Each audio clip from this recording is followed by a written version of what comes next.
afterwards. And then also we will, we're inviting you, if you can, to stay after class for just a little bit to give us your reflections on the training. We'd like to have a chance to hear that and record it actually to use as testimonials for the training. So if you can stay for a little bit, that would be great. We'd appreciate that. We are recording. Edwin has started the recording, so I just want to remind everyone that we are recording these sessions for people's learning. Okay, so let's start with check-ins. And on the check-in today, how you're feeling, and if you facilitated a circle during the week, briefly how that went, or if you have any questions about facilitation that have popped up to you or for you or are strong in your mind at the moment. Okay, and I will call on people. So Claudia, would you go first? Yeah, thank you. I have done 3 facilitations since we started, one the week before and then one last night and the night before. And they've been pretty amazing, really, really, 2 of them especially really deep. And 2 challenges or 2 questions I have. One is, do you ever suggest confidentiality? Because it turned out in 2 of mine that I did ask them to keep the information confidential because it was rather personal. So that's one question. And then my other question is, one thing that came up in one of them that was very interesting was how to introduce the active listener's feedback in a way that you don't want them to have a rigid word by word feedback, but you also don't want to guess. You want to get to the essence, but you don't want to guess emotions. So we had a really interesting conversation about that, and I'd love your guidance on that. Okay. I'm making a note. Okay, thank you. Neil. Hi everyone. Yeah, no, it's been a good week. I actually had a circle booked in with a client I'm working with a couple at the moment with some relationship coaching, and I had spoken to them about introducing an empathy circle to our next session, and that was booked in for Friday morning, and they cancelled because one of them's got COVID. So we've had to push that back. They're okay, thankfully, but just taken to bed for a few days. So yes, I'm looking forward to actually having a go with it. Can't seem to rope the friends and family in, unfortunately, but probably says more about them than it does about me. And I have to just say, had just an incredible buddy call with Karen. Hi, Karen. Who we had a great talk about all things empathy and compassion and all things everything. Actually, it turns out we have quite a lot in common. So it was really great to have that chat with Karen, and certainly the highlight of my Friday afternoon. So yes. Thanks, Neil. Anita. You're muted. Yeah. Unmuted. Yep. So our mailman passed by and I got this in the mail, little empathy charm bracelet from a friend in Atlanta, Georgia. I'm in a really good mood. I've booked a big empathy circle for Sunday, and I wrote about our training, so I'm feeling excited. I didn't have the chance to connect with my buddy, however, this week, so I apologize. And it didn't even fill out the survey, so I'm a little bit behind in some of my homework. But I'm excited to especially to meet some new people from the group in the breakouts, because you guys are, I want to meet all of you and hang out with all of you, so that's good. Thank you. Zainab. I just about 20 minutes before I woke up, I had a dream that I missed this completely because I wasn't trying to wake up on time. But I'm glad that I'm not, because I was really looking forward to it. So I'm very happy to be here. Claudia and I didn't manage to connect. We got, like I was saying before, we got the time right this time, but we got the day wrong. But yeah, I'm hoping that we should be able to connect next week. And I didn't manage to do any circles this week at all. Interestingly enough, my family reached out and asked me what happened to that. We did one, don't you want to do more? So that's good. So I'm excited by the idea of that and hoping to do much more of those with them. But that's about it for me. And I'm out. I mean, of course, in Fiji, we don't have any COVID at this point of time, so everyone's out and about. So I'm out in the field in my hotel room. My connection isn't great. So in case I drop out, I'll drop back in, but that might just mildly inconvenience anyone who's in the main room, just that bit. Okay, thank you. Rosalind. Hi. So yeah, just a busy week. It's only the second week in a new job and my brain feels like it's about to explode. But I've had two really lovely buddy calls this week with Anne and Rick. And it was interesting to see how in both those conversations, like in general empathy circles, I always find people so interesting, and I find it tricky or a challenge to do the what sometimes feels a bit formulaic of the reflection when I just want to be really nosy and ask loads of questions. So we had a bit of both. We had a bit of the reflection time and then a bit of just free talking and sharing our experiences, which was really nice. So I feel really excited about today. Great, thank you. Greg. Yes. Well, I think I'm a bit behind because I joined only last session. So I'm not up on the buddy thing or the facilitating circles between meetings. Sorry about that. I'm really curious about the congressional empathy circles that I've read about. I think that sounds intriguing and promising and also challenging. And I look forward to learning more about that. Okay, thank you. Karen. Hi everyone, nice to see you all again. I'm going to miss this. It feels like we're just, forming a group, but we'll still have the contact, which is great. So as Neil said, just to echo what he said, we had a great buddy call. Didn't really stick to our 15 minutes each. We just kind of kept going, but that was great.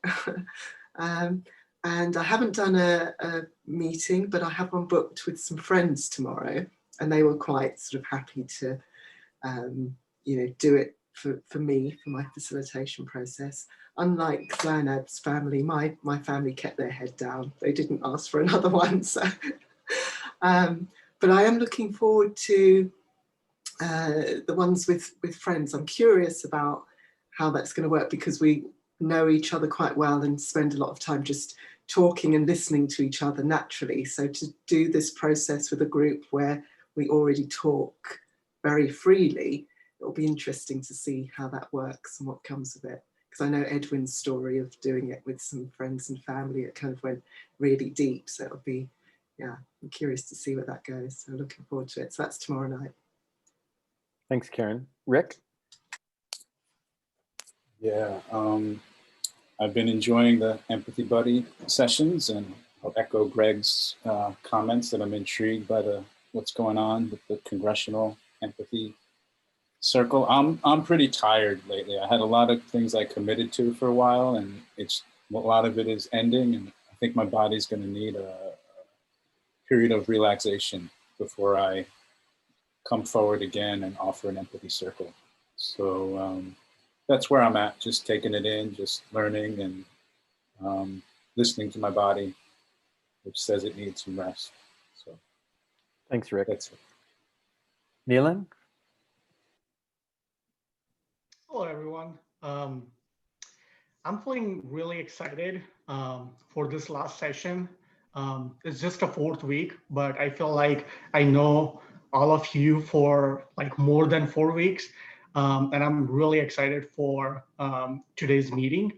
I haven't actually organized or hold empathy circle recently, but I'm actually like framing the idea about the topic and the framework of future empathy circles.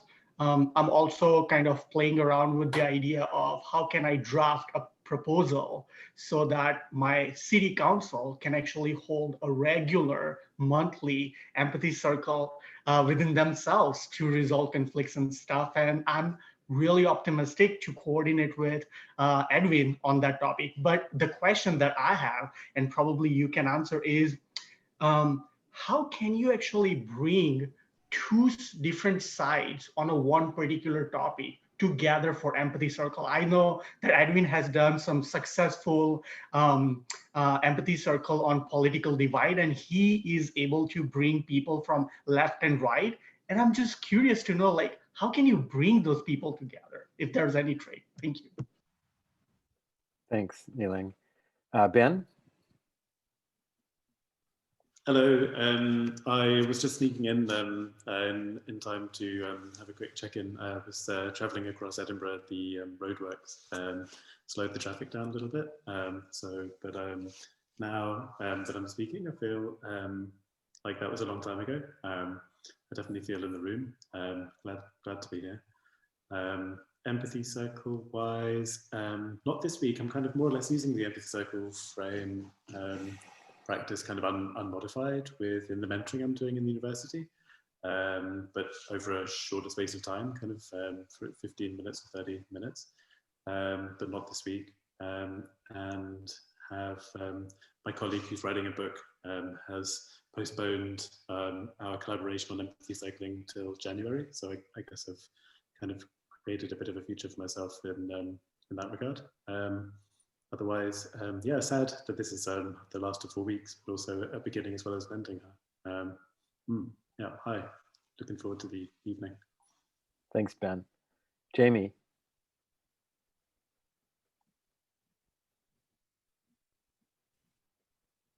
Hi all. It's been a busy week for me too, as I'm sure we all are, and I'm getting closer to the end of my capstone, so I had a lot of work with that. But I'm excited about how the empathy circles kind of speak to the work that I do in diversity, equity, inclusion, belonging space. I have convinced my family to do an empathy circle for Thanksgiving this Thursday here in the US, and organizing one in my community for the first week of December. And yeah, so it's just good. And again, I've not spoken with anybody outside of this space, and really would like to do that because I just am interested in everybody that's doing this work and knowing you better. So thank you. Thanks, Jamie. Dean?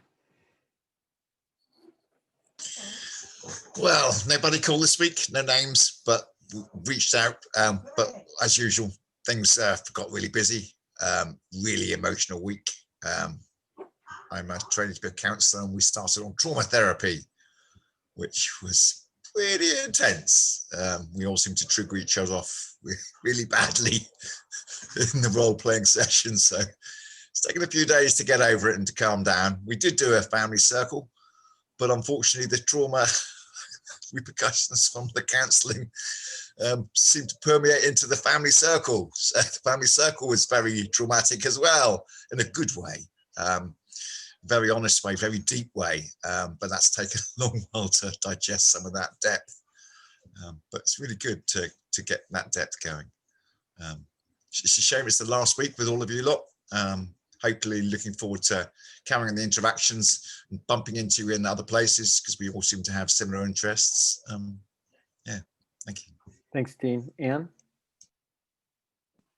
Well, I'm quite excited because I've got 16 faces on the screen, whereas usually on an iPad I have 9.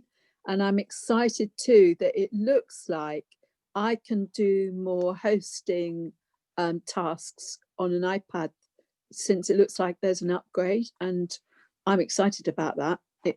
It'll help with empathy cafes. So that's great. Challenge in the week.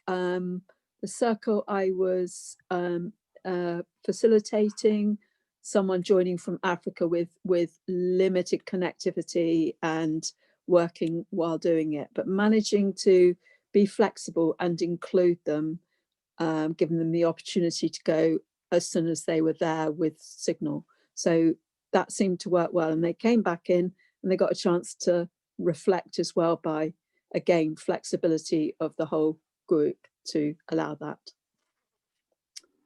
Thanks, Anne. Edwin?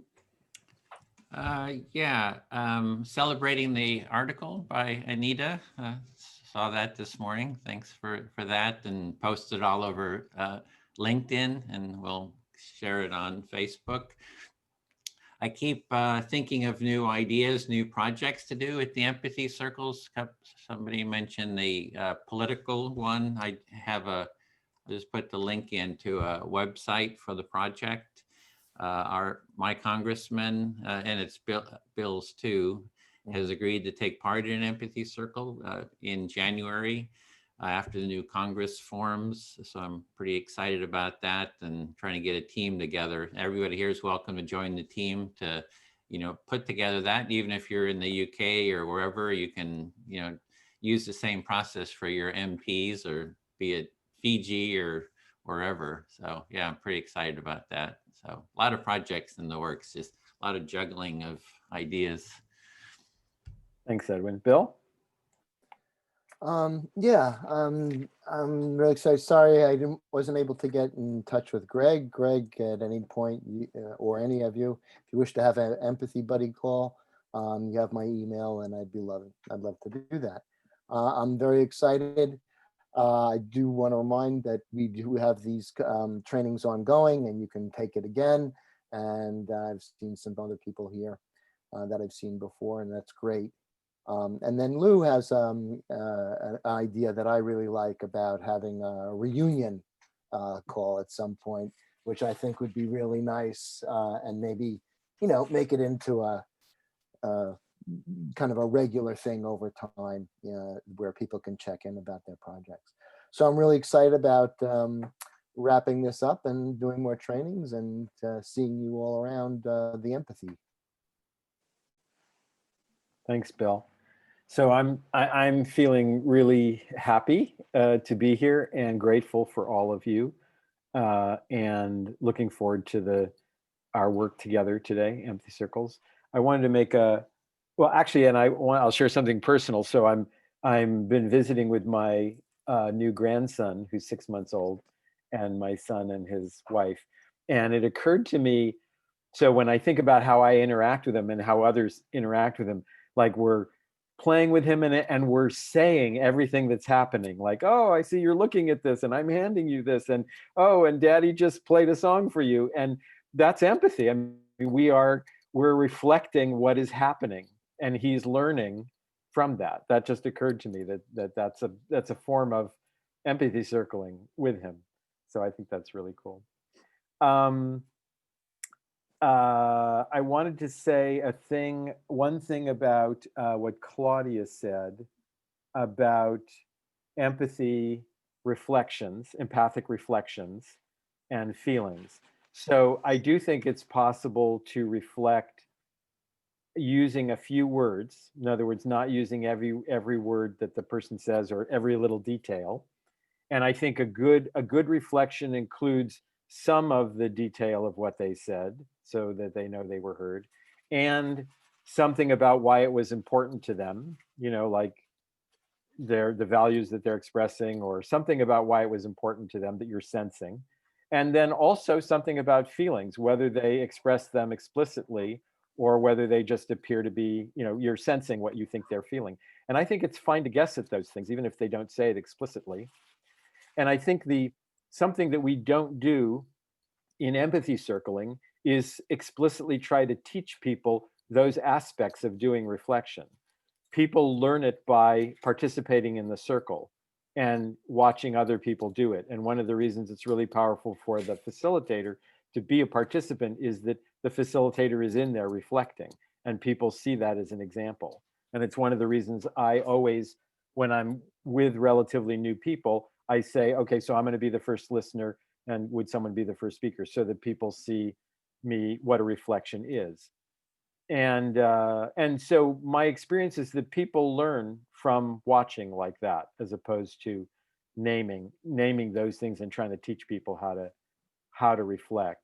I think, though, in the facilitator training, I know in my circles, I have actually talked a little bit about that, about the components of a reflection, because I think it's good for facilitators to be more conscious of it, and you have enough experience that having that cognitive understanding of the components, I think that's useful. I think it's helpful. The other thing about confidentiality, I would say, yeah, if you want that to be part of the circles that you're holding, you can add that. We don't generally say that that's true. And for the public circles that I've held, I don't say it's true, because you don't know the people who are in there. We could say it's confidential, but how do you know whether to trust whether people will be or not? And if people use your statement as a facilitator, this is confidential, and then people don't hold that, people are exposing themselves. So I think it's tricky that way. You don't want to create a false sense of trust by just announcing this is going to be confidential. On the other hand, if you want to hold circles where everyone agrees to confidentiality, then that you're certainly welcome to do that. The one other thing I'd say about cross political dialogue, which someone asked about, for my experience with that is it requires building trust with groups that don't know you. So that might be going and meeting with them and talking with them and holding circles with them, so that they understand what you're talking about and who you are, and then they might be willing to accept an invitation to be in a circle with people that they don't know, who are very different than them. So that's those are the strategies I've used. Okay, so next we're going to go into the circles with the circle practice, unless any of the instructors have anything they want to add to what I've said so far. You're good, Bill? Okay. All right, so if Edwin wants to do the breakouts, we'll get started with practice. Can you describe what we're doing? We're just, we're not doing the... Yeah, I said that at the beginning. We're gonna do the same thing we've done last time, which is we're not doing introductions. We're just doing practice, so people will take turns practice. And at the beginning of the practice, you could say if there are situations that you're particularly concerned about or afraid of that you want to practice certain kinds of challenges, or you could even say whether you want any kind of challenge at all. And the topic of the circle is your choice as facilitator. And the time, Frank, where you want to end? So we need 15 minutes. So we have to come back at 11:45, I think. Right. We're coming back a little earlier today because it's the last class, and we have a slightly longer debrief. So that's an hour and 15 minutes we have, which would be, okay, hour and 15. Okay. All right, then I'll ready to go into the rooms. So there'll be Lou, Bill, and Ann, and then a room with me, which will stay here. We'll stay right here.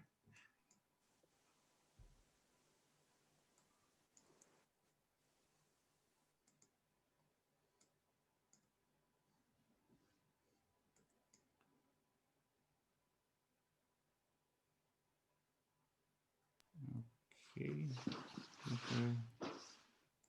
Somehow Bill is still here.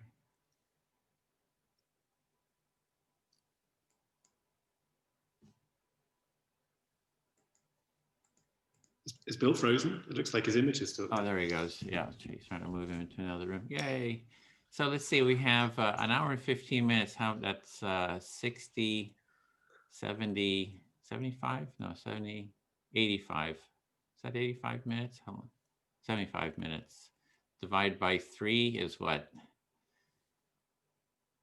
20 minutes each or so? Okay. Sounds right. Got it. We need this math worked out beforehand. I'm not good at it. Okay, so you each have 20 minutes to facilitate an empathy circle, and you can dial up the challenge 0 to 10. You know, 0 is no challenge. you can set the topic, maybe do 3-minute turns since it's, yeah, in the topic, yeah, it could be whatever you like. A good one is, what is your experience of the training? You know, how would you improve, expand it, or the ones that Lou mentioned too. So who would like to start? I'll keep time. I'll start and get it over with. Okay. So we're not, does anyone have any questions about the facilitation that I just explained to you? And good. So we're going to start, and I will be the first active listener. So I'm looking for someone to who wants to be the first speaker. And I know I'll take some challenge. I'm willing to take some challenge. 0 to 10, what's the? Well, no, not 10. No guns or anything. Okay. And we're going to be in 3-minute rounds. So let me set my clock up for that. Or yeah, I'll do it.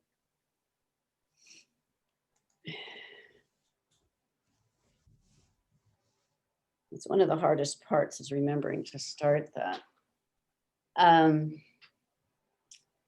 So one of the suggestions for a possible topic is just reflecting back on empathy circles and how your response to them, how it's been to be in a circle. And any questions before we start? So who wants to go first? Okay, Anita, I'm starting the clock now, and I'll reflect back. So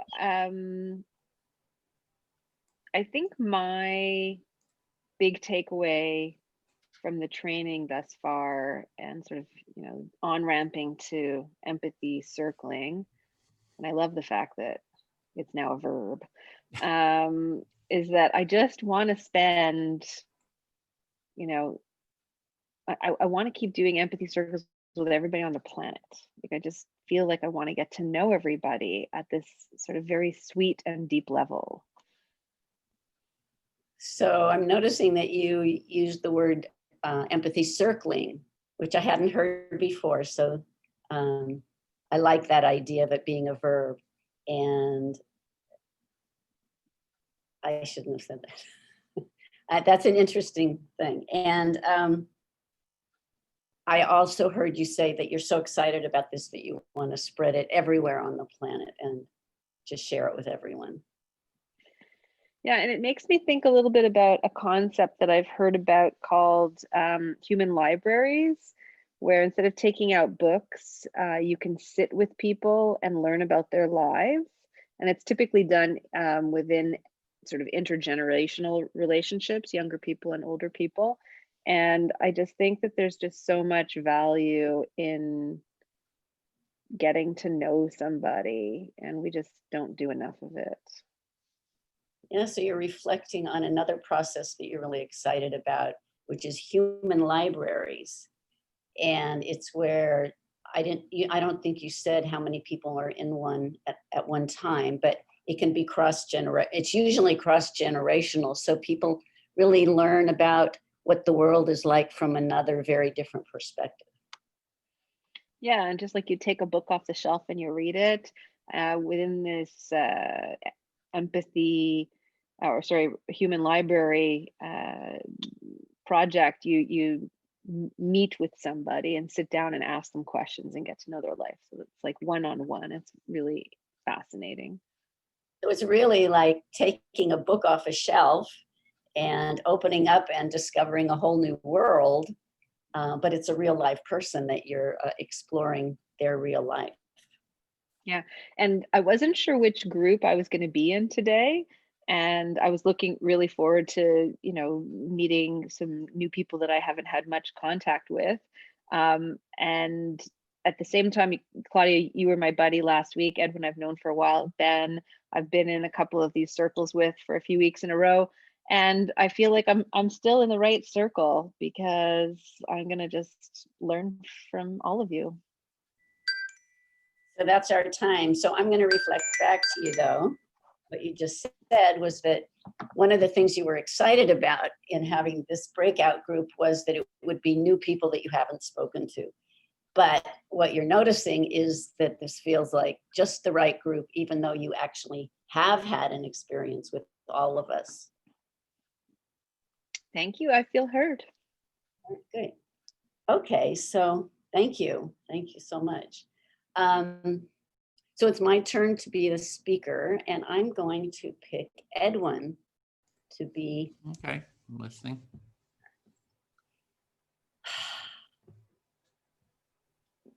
So let me think first what's up for me.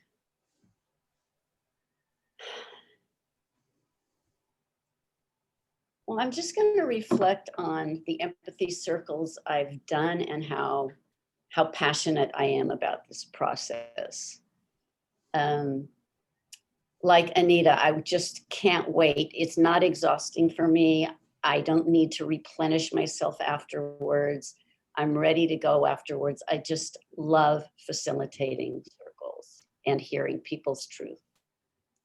So like Anita, you just enjoy facilitating empathy circles and just hearing people's truth, and yeah, just looking forward to doing more.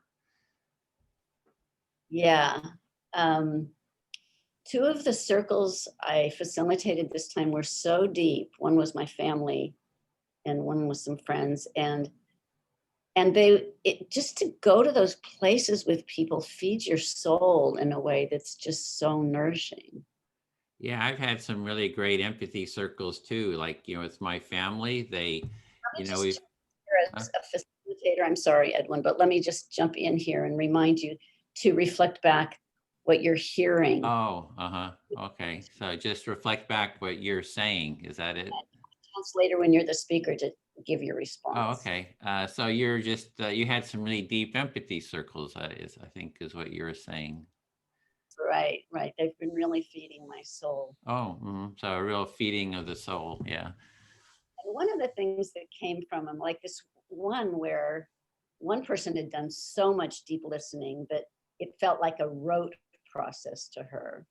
And someone who had done no deep listening thought it was just the most amazing process ever. So it's interesting how to present it so that it works for both folks. So there's sort of people who have done a lot of listening, or they find it a little bit rote, and people who have never done it, they find it very interesting. And you know, how do you sort of navigate that? That sounds like, how do you, so everybody's satisfied or feels good about it? Yeah. And one of the things I think that Rosa kind of sparked in me, that sometimes a topic comes up and I just want to have a conversation about it, but I know I don't want to have a normal conversation. So we talked in my last group about how do you have a conversation that's controlled enough, there's enough structure that it doesn't get into me, you fighting with each other, but also can be a conversation and go deeper. And we wanted to talk about vaccines. Like, I want to learn, but I don't want someone to tell me. Yeah, so what I'm hearing is it's like you'd like to have the conversation so they can go deeper, especially if they're sort of contentious ones. And how do you have enough structure to allow it to go deeper? Yeah, so I'll just finish up that I'm just trying to come up with a kind of empathy conversation. So I'm really looking forward to that as one of the things. Yeah, so you'd like to create more of an empathic conversation, more of a free feeling, maybe not so structured feeling, but kind of more freer, is a more dialogue feeling. And go deeper. And to go deeper. Okay, cool. Okay, thanks. Speak to Ben. Yeah, listening. Yep. Yeah, so I keep thinking, like, how do we develop the training? You know, that's always, I've been having all kinds of ideas. Like, we have the introduction on the culture of empathy. I've put together a slideshow for that. And also I think we can kind of narrate it, you know, so I keep looking at the outline and then how to keep sort of building, expanding it and deepening the training. So something you're working on and something you're thinking about is how to develop the training, how to expand it, how to deepen it. And so you've been thinking about, for example, in the introduction, you've got slideshows, but you know, maybe you want to narrate that in some way. Yeah. And so that's kind of occupies my mind. I'm always thinking, oh, how do we improve this? And I'm excited about meeting with Anita. We're meeting next week, I think it is, you know, talk about the training. You know, Anita has, you know, educational background, being, you know, doing teaching in universities. So, you know, to talk about those kind of things, like what can we do? How can we develop it? But I've got the same goal. It's like, we can just teach this simple practice to everybody in the world. You know, it's like a real contribution. So it's really, how do we spread it as widely as possible, you know, and how do we sort of scale up that training? So that kind of links to your meeting with Anita next week, which you're excited about because you share some goals. So for example, how can you scale up this training so you know, you can reach everybody? And in particular, you were mentioning kind of Anita's background in education, and then thinking about how the training development you might discuss that together. Yeah, we have another cohort, 7 meets tomorrow. So we have like 21 people in that cohort, and there's a lot of educators there. So I'm really looking at how do we scale this up? I can kind of feel the momentum kind of growing now. As we do more of these trainings, there's more people interested, more people, resources. So it's like how to kind of really scale it up is kind of where my thought process is. So there's a couple of things you're repeating. So the intersection with education and the new cohort, there being a lot of educators on that, and also this idea of scaling. So these two things are scaling and kind of educators and the educational aspect, kind of bringing into proximity. Yeah, I feel fully heard. Thanks. Thank you. So I'm going to jump here as facilitator, and just before Ben, you choose a listener, just a reminder that sometimes it's really hard for someone to hold a lot of ideas in their head as the active listener. So it's okay for you as the active listener to ask the person to hold on a second and let me reflect that back. And that's something I might also do as a facilitator. So that's the time on that one. So thank you both. And now it's Ben's turn. Who would you like to have listen to you, reflect back to you? I'll pick Anita. Would you listen? Sure. Thanks. So I think I'm going to speak a little bit about, we'll see if I can speak to my experience of the training, but also there's a few things which are kind of personally relevant to me from other areas as well. So I'm going to find out what's relevant to me. So you're sharing that you are more than happy to speak to the topic question about the training, but you also want to kind of flesh out some things that are personally relevant to you.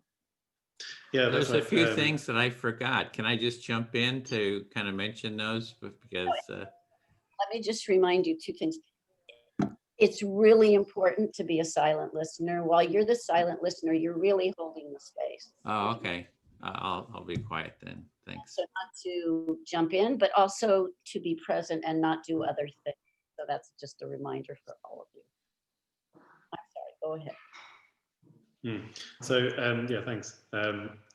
So one is about structure, and one is about listening. One is about witnessing, and I notice as I'm writing as well, I'm sort of trying to order my thoughts a little bit, and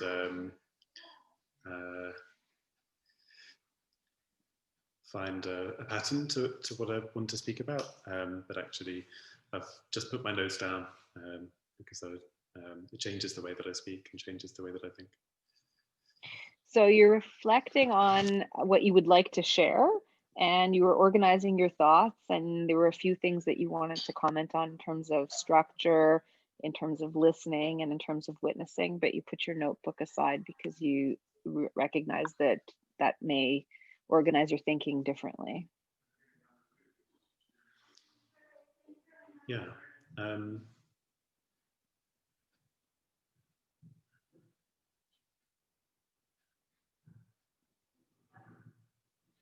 So I guess like the things that I haven't quite addressed. So when I'm thinking to myself, you know, what am I doing with this empathy circling, and where can I take it, or what can I do with it? I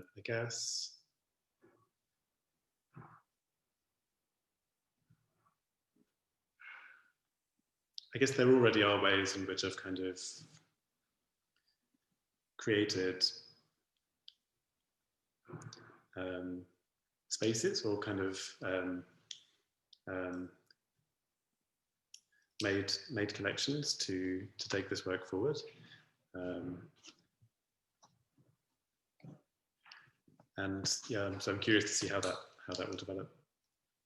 So on one hand, you're asking yourself seriously, like, what can I do to leverage the empathy circling process? On the other hand, there's like a intuitive understanding that you already are seeing, or there are places where it's already happening in your life and you want to see where that goes.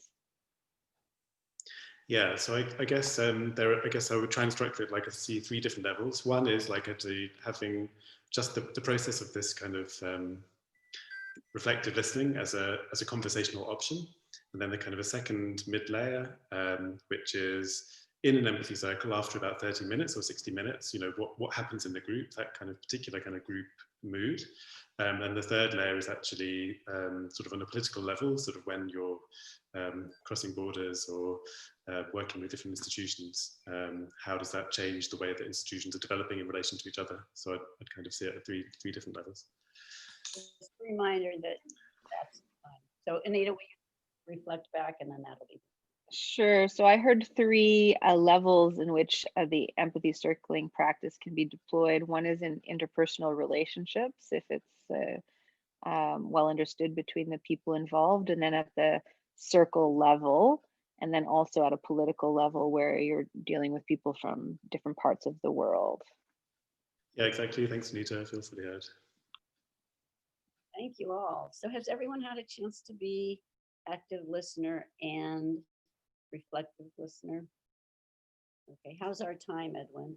You've got time for one more speaker.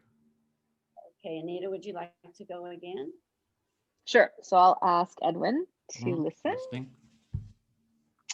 So I'm excited too for our call next week.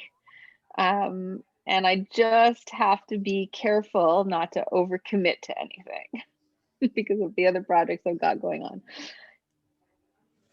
Yeah, so you're excited about the call, but you're kind of watching your commitments because you got a lot of commitments and want to be careful not to overcommit.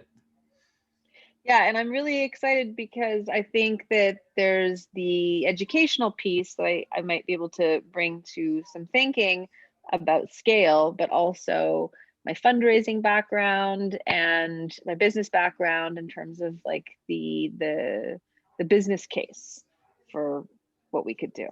Mm-hmm. So there's 2 parts. One is the educational part, and the other is the business aspect for the sort of like funding. Those are 2 contributions or 2 aspects to discuss. Mm-hmm. And I don't really believe too much in coincidences. I really believe that the universe kind of helps align things when things are meant to be.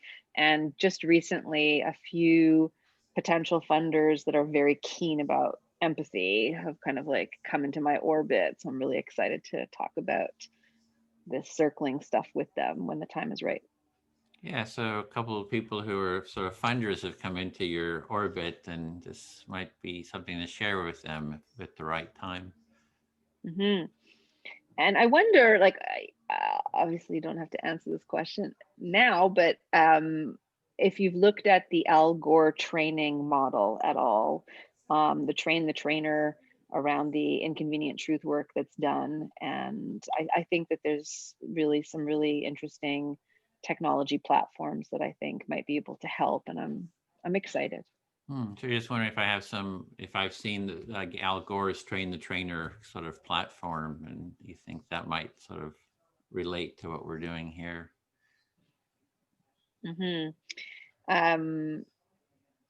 Yeah, and I wonder if there's a certification process, and I wonder if, you know, facilitators can then become trainers of new facilitators, and yeah, where it could take us.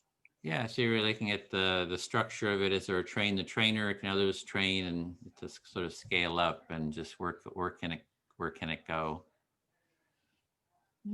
And that's all I really want to say. Okay, you feel heard with that. So, yeah. Okay, great. So we just have about a few minutes to just sort of debrief. How was that, Claudia? The challenges were not too intense. Everybody else is welcome to do a challenge too. So feel free. You don't have to wait for me. You can, you know, you can speak longer or just anything that, yeah, in terms of, is there any, yeah, how was that, Claudia?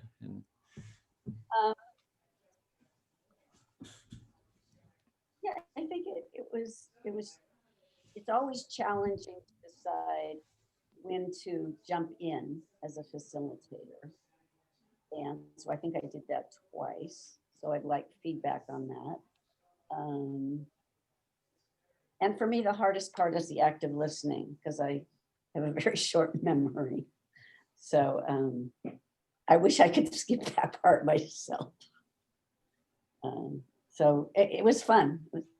It was fun, and it was fun to hear people's ideas. And I really would like to spend time visioning the future ideas. I don't know if that's planned somewhere. Yeah, well, I thought there was two challenges I put in there, and it seemed like you handled them. You know, it's like it was smooth. It was, so yeah, kept it on track. I don't know how it was for others. Do you want to get feedback from others?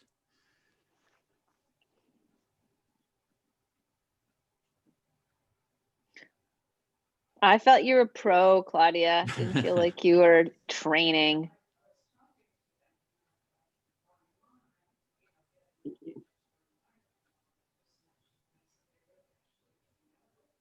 Yeah, Ben, looks like you're unmuted.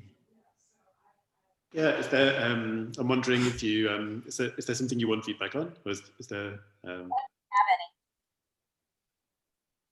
Sorry, I didn't hear that. Do you have any feedback? Is there any particular, is there a particular area or a particular kind of theme or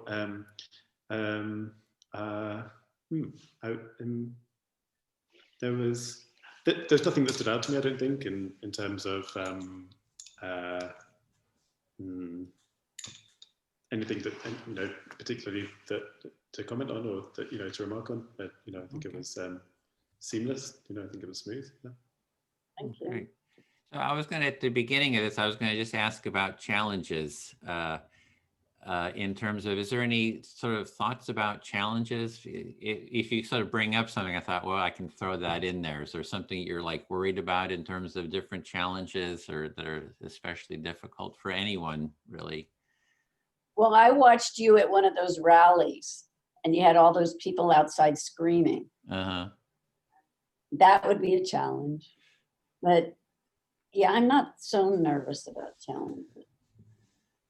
Yeah, that one, actually, the circle itself was going very well. It was all the screaming and yelling, and the people that were there was very little support. We only had one person who was trying to handle the crowd, and then he was getting overwhelmed, and he kind of asked for, you know, some help, and then that kind of ended the circle. So the circle itself, even we're using bullhorns to talk to each other just like 3 feet apart. So it was like crazy, but the circle itself went pretty well. Yeah.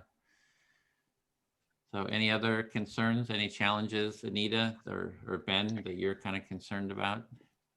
It's not a concern, but I just wonder, typically we do empathy circles with 5 minutes apiece, but today we're doing 3. And I think last time we did 3 too, which I find like there's a big jump between 5 and 3. Is there any way we could practice 4 just so that we could feel it? Would anybody be in the mood just to see what 4 feels like?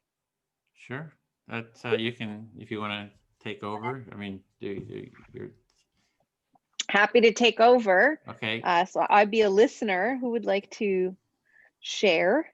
And the question, the topic is, what has 2020 taught you about empathy? Okay, so 25-minute clock. I'll speak to you then. 2020.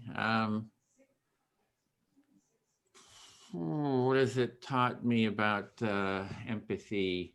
I have skepticism. There's you know, in that with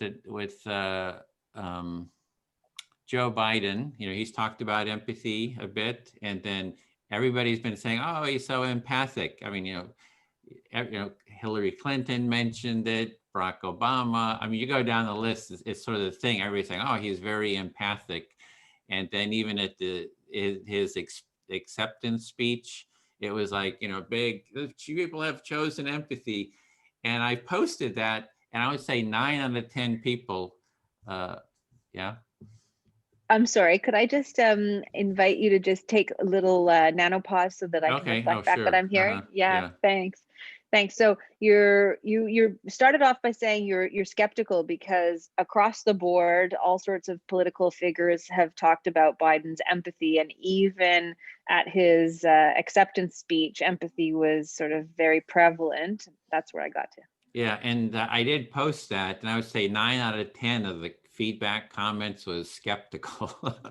It's like, oh, the politicians, they all say that. And I have a real concern about that too. So you're concerned about people's response to that being skeptical, like 9 out of 10 are saying everybody says that, and what's there to show for it? So you're a little concerned. And, you know, Barack Obama was like 10 times more articulate about empathy than Biden. And he sort of, in my book, sort of failed at really bringing it into the culture. It's like he kind of caved when the criticism came about it. So I was very disappointed. So I guess when I think of 2020, I think of here's this shift for empathy and maybe some concern, some skepticism that, you know, that the Democrats would really follow through. Yeah, so you're sharing that Obama was very articulate and mentioned empathy a lot, and there was a great, you know, opportunity, but you were disappointed that he even couldn't deliver. So now you've got, you know, 2021 opening a new era for the Democrat president, you know, being the leader of the country, and still that there's going to be a whole whack of disappointment. Yeah, but this time I'm more ready. We got the empathy tent. We're doing the empathy circles with Congress, and I'm gearing up to take the empathy tent to Washington to set it up in front of the White House and demand that Biden do an empathy circle, as well as set it up in front of the Congress and demand that they do empathy circles. So it's this time going to be a bit more assertive about it. So unlike last time, you are ready to rumble. So you're going to take your empathy tent to Washington. You're going to be assertive, get Congress involved and Biden to sit for an empathy circle.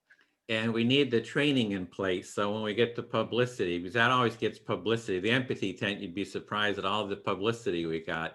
But we're going to have the publicity, but we've got to have this training set up so you can say, now go do the training, you know, so they work hand in hand. So also to layer onto the empathy tent, which gets a lot of publicity, is it's now a funnel through which you can send people to get trained on empathy circles. Yeah, and I hope by the spring that they got vaccine for COVID, because that's sort of a block. Yeah. And that you're hoping by the time the spring comes, there'll be a vaccine, so nothing will inhibit this from happening. I feel heard. Thanks. Great. So now I'm speaking. Is that I've forgotten now? Am I the speaker? Yes. You're the Yes, I'm the speaker. Okay. So I will invite Claude. Oh no, Claudia, I asked you last time. So Ben, if you wouldn't mind listening. Yeah, listening. Yeah.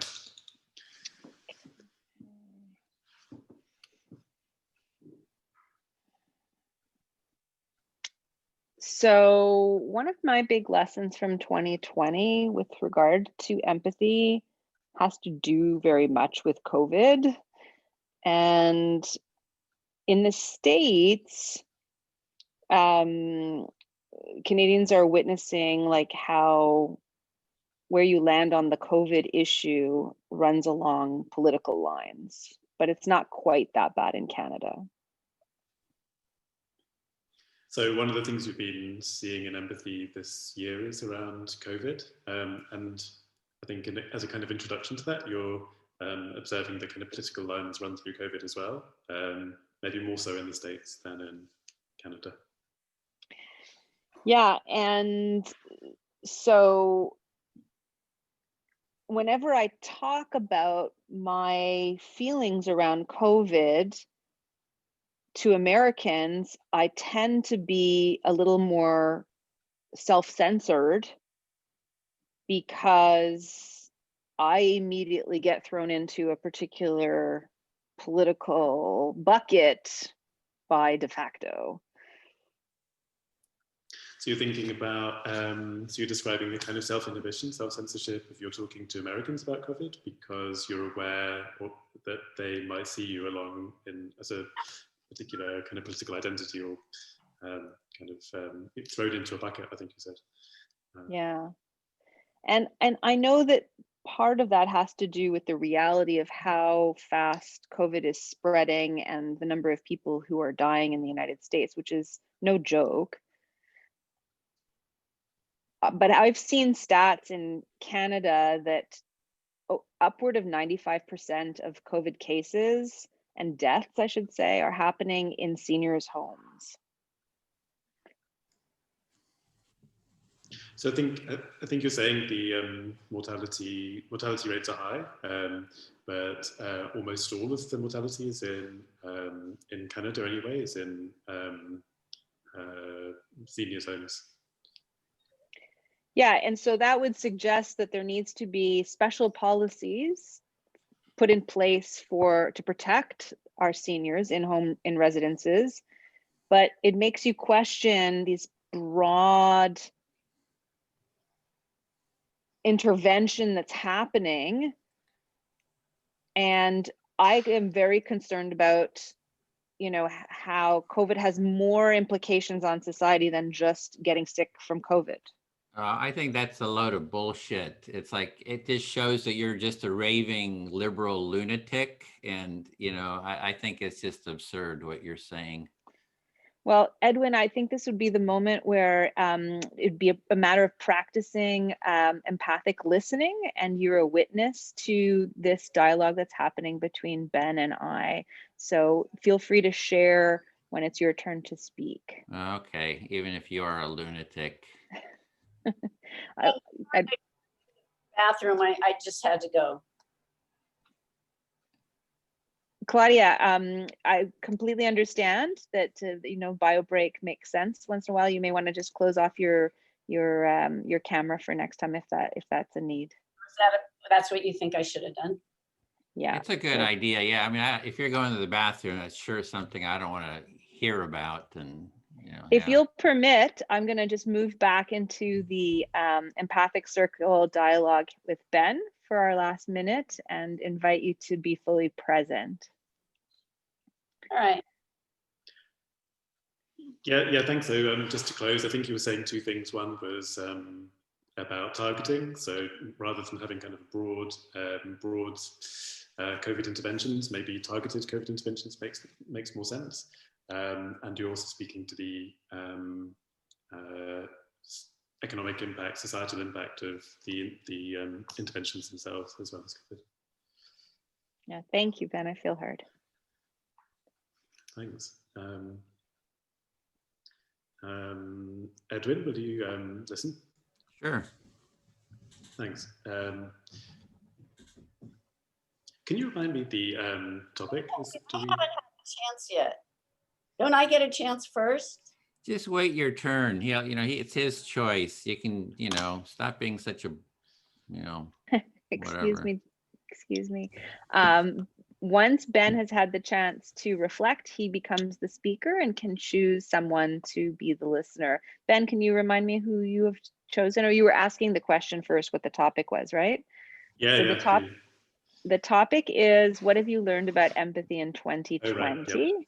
Yeah. Yeah, great, thanks. And I was choosing Edwin. Edwin, will you listen? Sure, love to.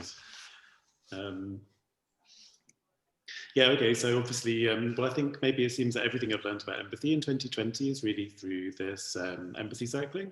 I'm just beginning to wonder whether there's anything else that I've learned about empathy in other spheres. Yeah, so you don't really know much about empathy, and you've really been learning here about empathy. So otherwise, you're not very familiar with what empathy is. You don't know anything about empathy. Edwin, if you don't mind if I interrupt for just a second, could you kindly reflect back what you're hearing from Ben, the spirit in which he's sharing something? Yeah. Oh, can you say it again? I forgot. Yeah, sure. So I think most of what I've been learning about empathy has probably been in this kind of empathy cycle training. I'm not sure. I can't immediately think about what I've been learning about empathy in other places. Yeah, so what you've been learning about empathy has been mainly around through the empathy circles. Yeah, but I'm well aware that I feel like a bit of a gap in any kind of theoretical understanding of it, like either kind of in a either from like a scientific perspective or from a more kind of sociological perspective or aesthetic perspective. It's like I feel like an absence of any theoretical knowledge about empathy. Okay, so you have some more of an experiential experience here of it, but you're sort of missing the more theoretical academic type of knowledge. Sounds like you're kind of missing that. You would sort of like to have more of that. Yeah, I think I did say that as well, and so maybe I can clarify as well. I'm not sure, like I definitely feel that it's not there, so I'm definitely missing it. But I'm not sure I'm missing it in the sense that I particularly want to go and acquire lots of kind of detailed knowledge in that way. Okay, so you're not missing it so much that you actually want to make a big effort to go get that knowledge. You just kind of have a sort of a low level missing of that. Right. Yeah. So like something which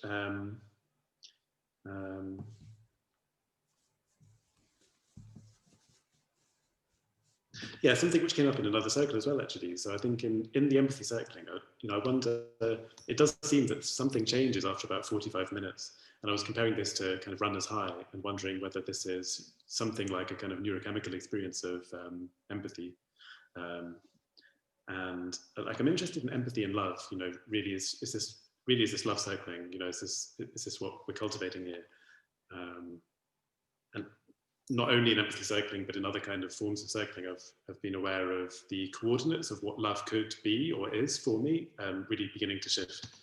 So being able to. So part of it, yeah. So you're sort of wondering about the quality of love and, how circling sort of supports that or has a quality of that. And so you're just sort of thinking about that. Yeah. Thanks. Yeah. Okay, cool. Yeah, speak to Claudia. Yeah, in another empathy circle, we were talking about the circle and said, empathy circles are microdosing love. So you get sort of a microdose of love because, love is really about listening, I think, a large part, being present and really hearing someone. Yes, so you're kind of picking up from where Ben said that in another circle, someone expressed that empathy circles are really a little dose of love. Yeah, microdosing. It's like if you're familiar with microdosing, you take a little bit of a drug, just. Yeah, and you said something after that and I missed it. Yeah, I don't remember either. Like you, my memory is going. It seems like it's hard to remember, you know, it's like, yeah, keep it in short bits. Is there more you wanted to say? Yeah, what else? Yeah, I feel pretty much heard by that. Yeah, fully heard. Don't have much. Thank you. Okay, so shall I go? So Ben, will you reflect back? Yep, listening. Okay. So I have a lot to say about that. It's a really interesting question. The first huge learning I had was I joined Braver Angels, where Republicans listen to Democrats. And the first thing that happened was something, and it was reflecting something about Trump. And by the end of the session, I was so angry and I hated him so much that I kind of wrote off Braver Angels. I said, I am not ready to empathize with this kind of thing. So I think you're describing something that you learned about empathy earlier in the year, and it's with a group called Braver Angels. Maybe you have to clarify if I get this wrong, but I think you were speaking to somebody there. I think you said it was a Republican, it was a Trump supporter, and speaking with him, I'm elaborating, I think, but you couldn't speak with him and was kind of ready to write the whole thing off, and you couldn't imagine that you could empathize with somebody expressing his views. Yeah, I just realized how poor I was at empathizing with things that are challenging to me. Okay, and so kind of a personal learning was that actually when you're hearing somebody or something which is challenging to your values, then it's difficult for you to empathize with that. I have that same experience. I'm sorry, Edwin, I'm just going to interrupt you for just a second. So they're doing the dialogue, and you bear witness, please.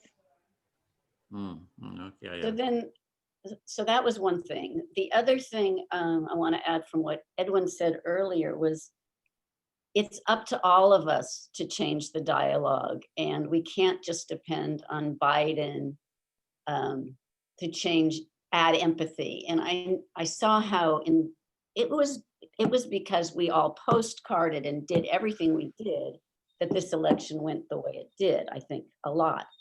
So I think it's the same. Now it's our turn to up the ante. And I'll go to Washington with you. I'll sit as soon as we can.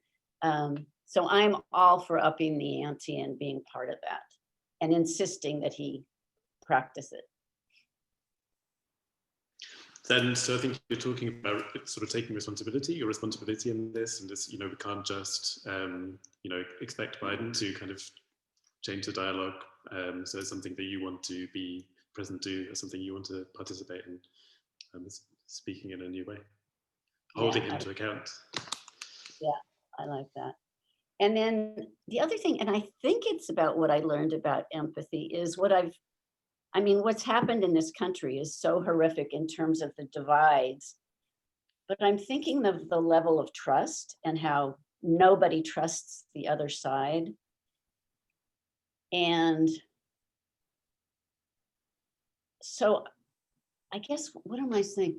I want to do whatever it is to bring those dichotomies together. And I think trust, how do you do trust when 50% of the country doesn't even believe this was a legitimate election?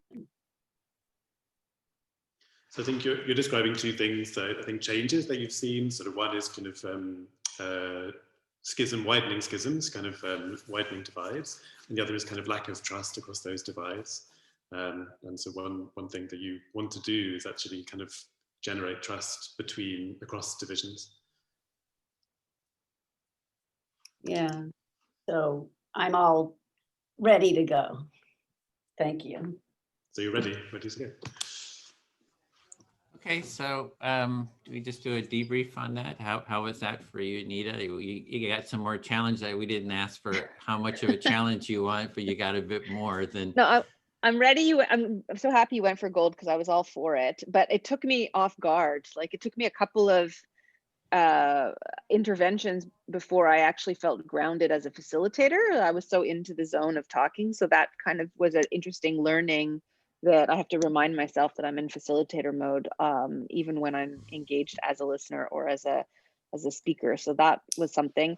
I also didn't really know what to do when you were doing visuals like this, because I'm not sure whether or not visuals is interrupting or just also witnessing with expression. So that I would love some clarity on that. Yeah, in terms of the visuals, yeah, that's kind of a question. It's kind of getting a bit questionable there. Yeah. So I would always assume that it's it's not something you would encourage, because you don't want to ever do anything that says, oh, I agree with you, or I don't agree with you. And that's sort of an agreement. I think you did a great job, Anita.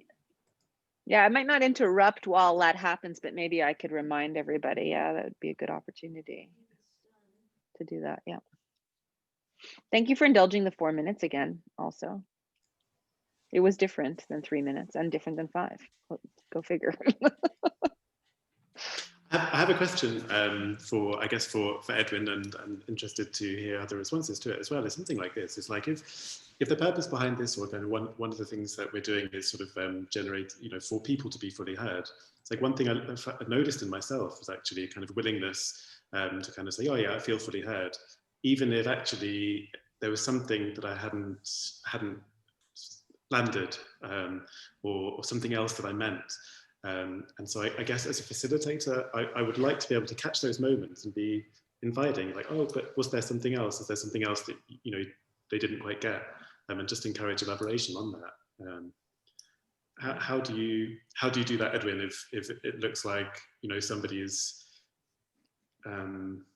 putting up with not really the other person not really getting them. It depends on the level of it. If it's like really bad, I mean, really not feel, they're just kind of going along, I might step in, but usually it's like, it's the speaker to feel heard to their satisfaction. Yeah. Right. Yeah. It's like, you're never like fully heard, but it's like, am I heard, enough, and I can kind of let go. Sometimes I get so into the speaking, doesn't matter what the person reflects, I just feel heard, Right. So yeah. it's like, if it's a conflict kind of a thing, I might really want them to specifically get it. If there's two people, speaking, and one is just like totally off, it's rare, but especially in mediation, I would sort of step in and said, well, I'm also hearing this, as a facilitator, I might add the missing piece. So it's just very variable in terms of a friendly circle. I just kind of let it go. If it's really conflict, I would kind of rein it in a bit more. So, but anyway, I thought in terms of the things I threw out there, I saw, Anita, you had was a judgment and sarcasm. You had written down some challenges. So I saw your challenges. I was trying to put that in there, the sarcasm and the judgment, as well as inflammatory, offensive. So I was trying to give you what your concerns were. So, we have a list here. You could write that in. So she had written that in. But I thought it was handled well, yeah, seemed flowed. So just to keep on track, Ben, do you want to take over? Yeah. The question I want to, so maybe I'll stick with kind of Edwin's suggestion for a topic. So the question, I guess, would be something like how, what has the training experience been like? Or, whatever's present, whatever's on your mind and just now or over the last few days. Does anybody want to challenge speak? Level? Oh, challenge level. 10? Yeah, like 5 or 6, 6 or 7, okay. 5 to 7. Okay. And times? How much time? Times, should we stick to 4 minutes? And I can time, I think. Yep. Yeah, my timing would be a little bit off, like 30 seconds off or something. But I hope that's okay.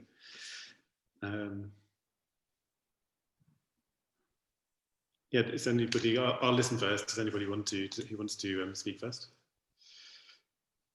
Would you repeat the topic? Yeah.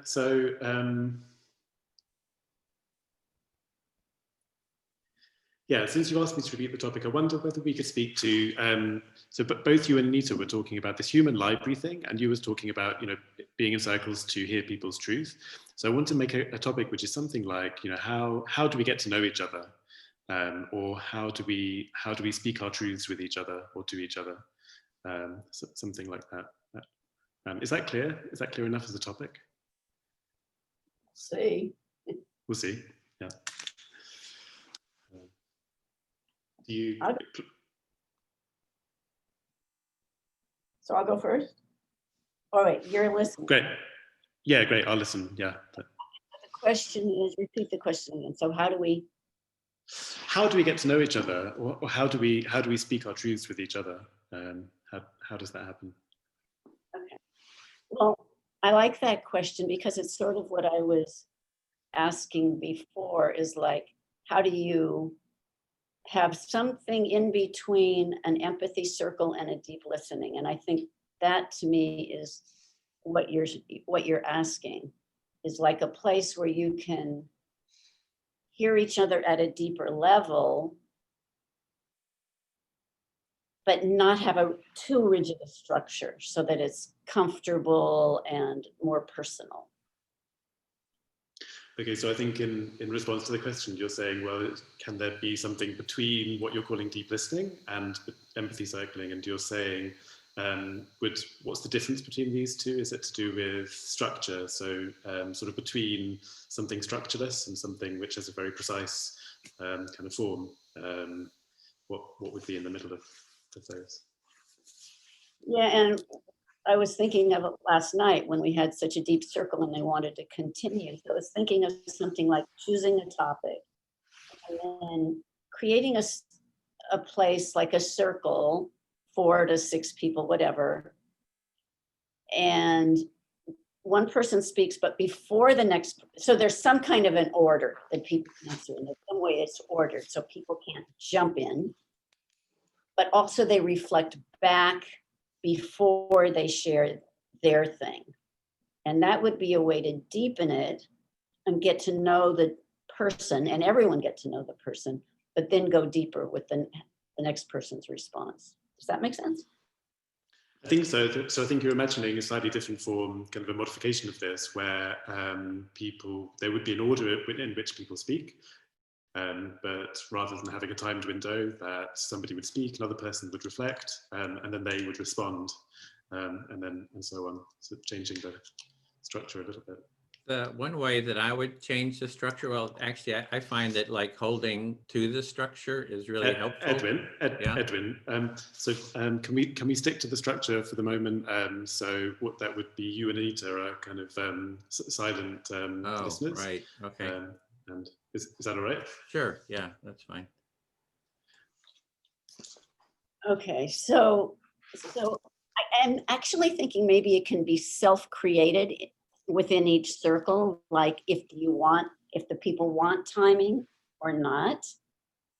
But I think the reflecting back is the part that holds the circle more deeper. And it's really distracting. Would you stop that with the chats? Good. Sorry, I find that a little distracting. So maybe there's a way that the group could co-create it. Like, do you want timing or don't you? Do you want to go in a circle, or can you just do like raised hands if it's on a screen or something? But I think the reflective list, the active listening is the part that changes the level of conversation and getting to know each other. So you're saying that from your experience, it seems like the reflective listening is the kind of the active bit, but you're imagining, could there be something more co-creative? So people are kind of bringing their own contributions to the form of the circle, or maybe deciding whether you want timing or not. Yeah, I have lots more to say, but I hear my time is up, so I'm complete. Thanks. So I think that means I'm next. Anita, will you listen? Sure.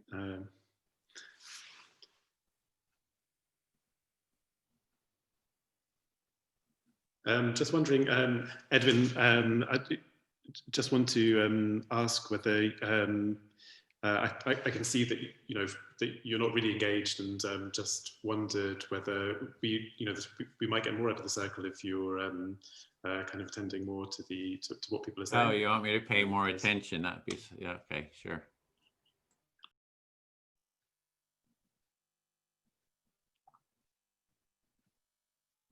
You're mute, Ben. Yeah, okay, so yeah, right. So my own question is like, how do we get to know each other, and how do we speak our truths to each other? I'm thinking about this freshly, but very often feels like I'm not really speaking my truth. It feels like very often I'm speaking somebody else's truth, if I think I have this kind of assumption that if I'm speaking my truth, that it won't be welcome. You are reflecting back that you recognize that when you think you're speaking your truth, that in fact maybe you're not speaking your truth, because if you were speaking your truth, it might not land well to others. Yeah, I think that's right.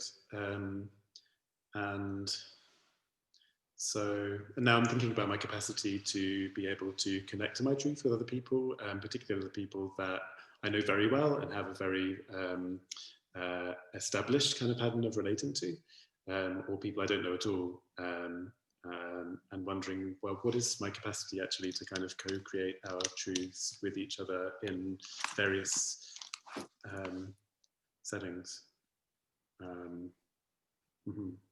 So you're asking yourself, when it comes to being fully true, like being fully present for yourself and true of yourself, what that capacity is with strangers that you don't know very well, or people that you know and are most close to you in your life.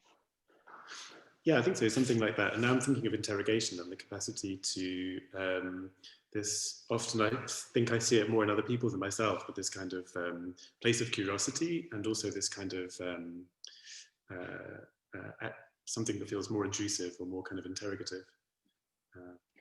Right, and there's a tension for you between this idea of being curious and then asking ways that in sort of an interrogation, which has like a more aggressive kind of sense to it. Yeah, something like that. And so like at times I've kind of described that as a kind of a wounded curiosity, or as a kind of a curiosity that somehow feels unwelcome or that feels kind of inhibited, and as if it would, yeah, I think there are different types of curiosity. Yeah. So you're reflecting that there are different kinds of curiosity, and sometimes the curiosity could actually have like a wounded quality or take on a quality that it brings inhibition. You just have to be more assertive, not so kind of wimpy. It's like if it's like wimpy, it's like people just won't really pay attention to what you're saying. What you got to do is just put yourself out there and really, take charge. So Edwin, I'm struggling to make sense of what you're saying, but also because it was kind of out with the kind of the pattern of the empathy circle, I guess. Why don't you, can you hold that thought, and actually when it's your turn to speak, can you bring that up again, and then we can stick to the okay, sure, yeah, I will. Yeah, thanks, Anita. I feel pretty heard. That's time. So do you want to pick somebody to listen? Sure, I'll pick Edwin. Good, finally somebody choosing me. I'm kind of getting lonely over here. So what's on my mind is this past week, even though I'm fully invested in the training of the empathy circle and learning the practice of empathic listening, I feel like I failed my husband as a listener. So even though you're doing this training, you feel like you failed at listening to your husband. Yeah, and I know that I feel I could use the word competent as a listener in this space. And I suppose the practice of empathy circles is the point of the practice is that when you're not in the empathy circles, you can bring some of the listening skills with you outside the circle. Yeah, so it sounds like within the practice structure, you can do the active listening, but outside it's different. But you're seeing that one aspect is that you sort of bring that listening to your outside relationships. You're just. Yeah, but I'm not there yet. And so I suffer from wanting to solve a problem as soon as it's presented to me, instead of holding the space for somebody and realizing that perhaps the gift of just holding the space is more valuable than the problem solving mode that I would offer. So when you hear something, you like want to go in the problem solving mode, and it's like, well, maybe I just need to listen more. And so you're kind of just sitting with that. So it made me realize how valuable this work is and how much more work I have to do. Yeah, so you're really appreciating what we're doing here and how you need to kind of get better at the listening, just the listening part in your relationships. Yeah, that's all you wanted to say. It's like it sounds like it's very meaningful. That's it. It really gets to the essence of it. I feel heard. Thank you, Edwin. Yeah, I'll speak to Claudia. Yeah.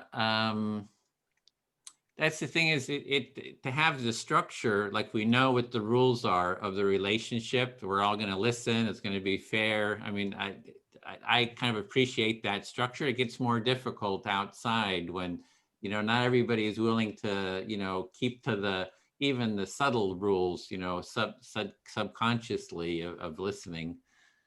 Yeah, so you're noticing that it's a lot easier, like in a circle where there's kind of rules that are agreed upon to do good listening. But when you step out into the world and people don't know the rules you want to play by, it's not so easy to empathize. Yeah, that's why it's nice. I find it's like outside to say, hey, can we use these rules to relate with, can we have an agreement of it? So that's kind of one aspect. So one thing is you'd like to really get people to have the agreements outside in the world too. So that would be easier for you. And another is we've done like family empathy circles that have gone like for 4 hours. And it's like we do the empathic listening for 2.5, 3 hours. And then suddenly the structure kind of drops away and we just start talking because it's so integrated. The willingness to listen deeply is so integrated. It's so we don't even need it anymore. So it's really the empathy circle is more like a crutch, and you can kind of get healthy enough to not need the crutch, or if things fall apart, you can always go back to the crutch. So it's sort of like a backstop, or a crutch metaphorically. You're really noticing that when you've done family circles, empathy circles, and even if they've gone on for something like 4 hours, people stick with the process of the empathy circle maybe for the first 2.5 or so, but then it breaks down, and it doesn't break down in a bad way. It breaks down in a way that it's a more relaxed circle, but the qualities of deep listening are still there. And then even if it sort of loses its good listening techniques, you can fall back and go back so that it's a training. And yeah, it's sort of a mindset, right? It's an awareness of spaciousness and, giving that space to really, even if you don't reflect back, you can sort of reflect back energetically, before speaking too. So so it's yeah, I just see this as a sort of a training for all that, as well as having sort of an invitation for others, like let's invite Biden into this, let's invite Mitch McConnell, you know, all of the into this. So there's kind of that aspect. So you're noticing how this is a training, and that makes it a very important practice. And I'm not quite sure how that connects with taking it to Biden. Can you? Yeah, it's the aspect of inviting people into the structure. You know, it's like having a structure. Like some people say, I don't want any structure, I just want to speak freely. But when they say that, it means that they want to do all the talking or they want to do all the fixing, or they want the control, because there's a shift in control. Like there's a sort of an equality with the empathy circle. So it shifts how the relationship is and control within the relationship.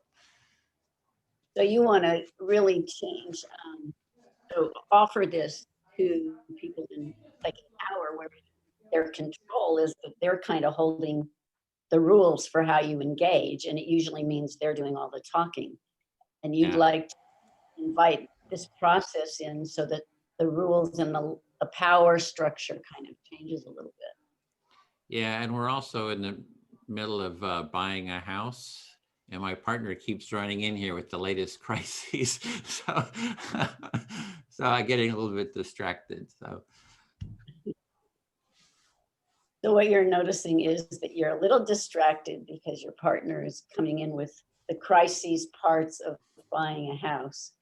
And so yeah, so there's phone calls going on. She comes up and there's a sad face, and it's like, you can't see it. She's not here now, but you know, just off camera a little bit. So there's that kind of distraction.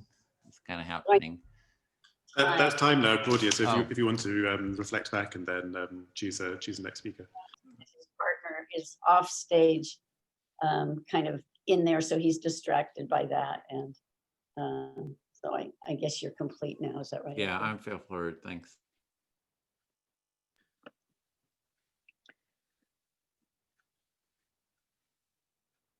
We don't have a full 4 minutes. We could just spend this time to debrief. So yeah, so I really laid it on heavy, Ben, for the challenge. You know, you said 5 or 6. That was actually more like what I consider a 3. Like a 5 or 6 is, you know, for me at least, it's pretty intense. Like so I was kind of laying on thick, but it seemed like you were able to handle it. But I just wanted to let you know that. So how was it for you to kind of have those challenges? Yeah, I think it's being, you know, concise and direct. You know, that's where my work is, I think, in some of these challenges, is to be concise and direct. I worried that it would be aggressive or hostile.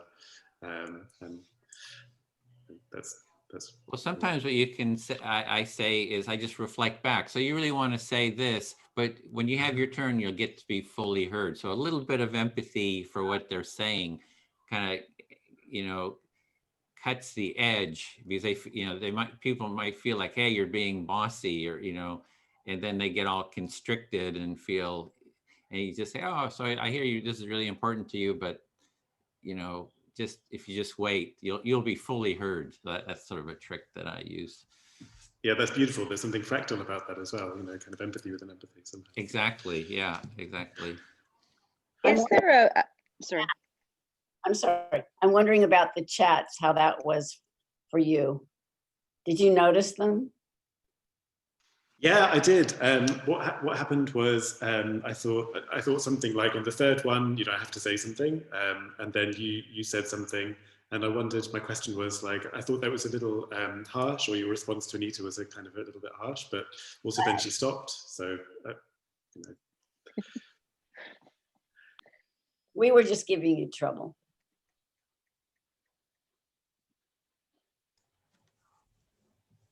Yeah, that was a good one, because that does actually happen. People have these conversations. It's very distracting, and yeah, that's a real life challenge.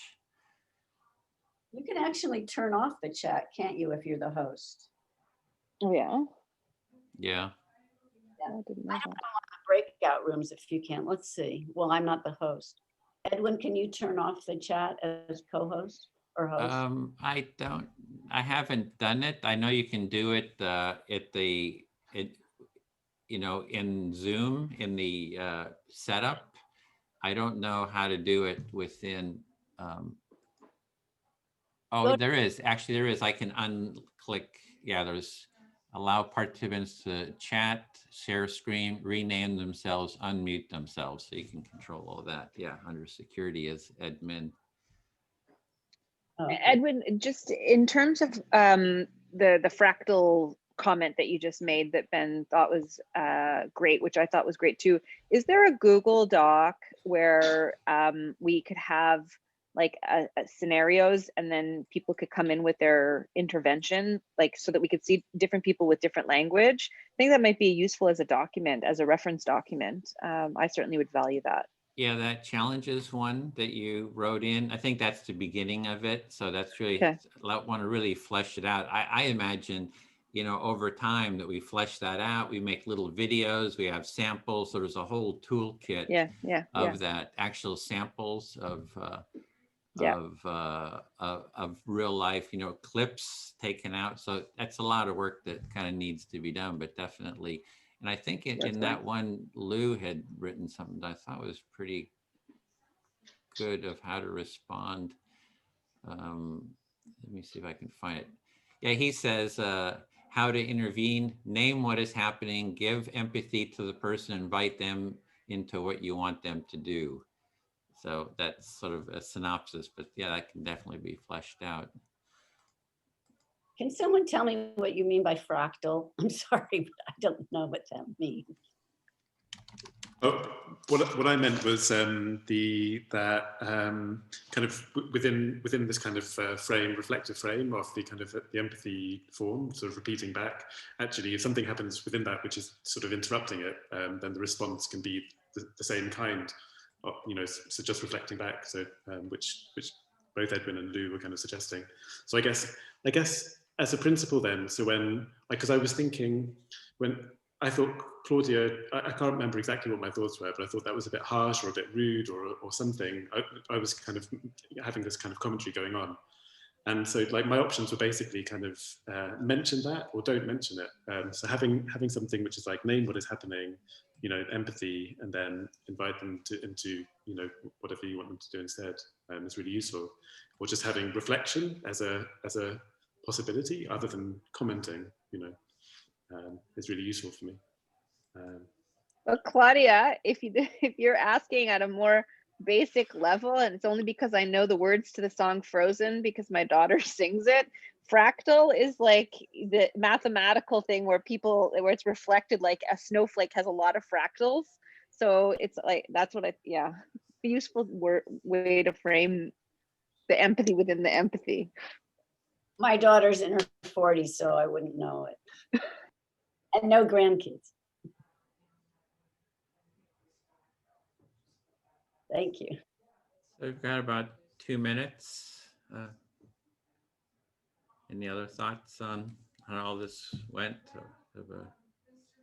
I find the whole thing so challenging because I can never remember which role I'm in when you're doing all of them together. I don't know how you would make it different, but it's really hard.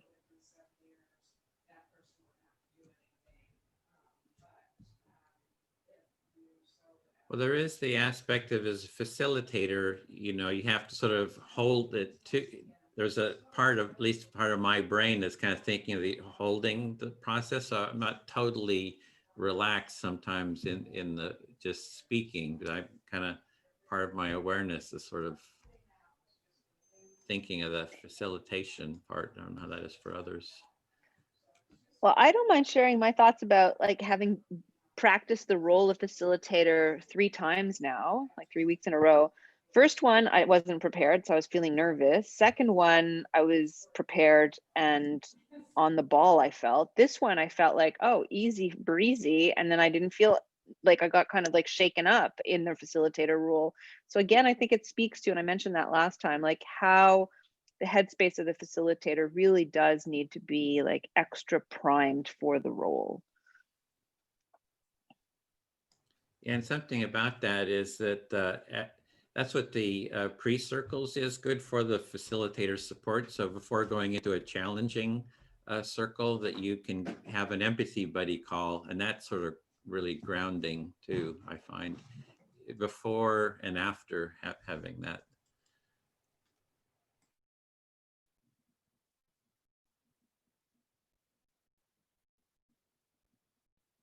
So I think we have 19 seconds before people pop back in. 13, huh? Okay. Well, great. Well, thanks everyone for this group.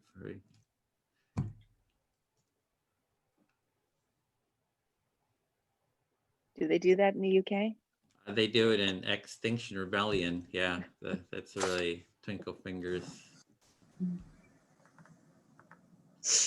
Well, it's like everybody came back at the last minute, which means you were really, really engaged. Everybody wanted more time. Yeah. Yeah.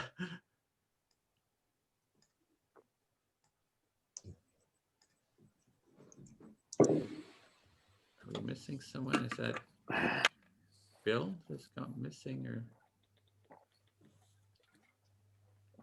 he was having some trouble before? So He was there with us right to the minute. So.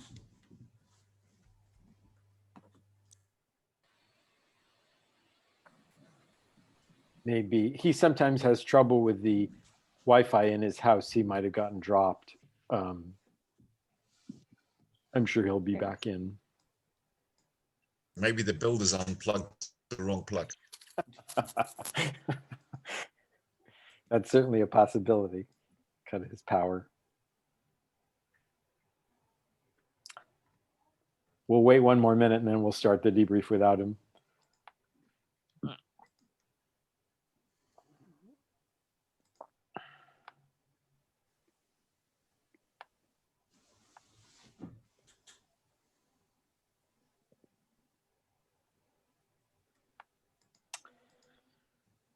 There he is. Ah, there he goes. Okay.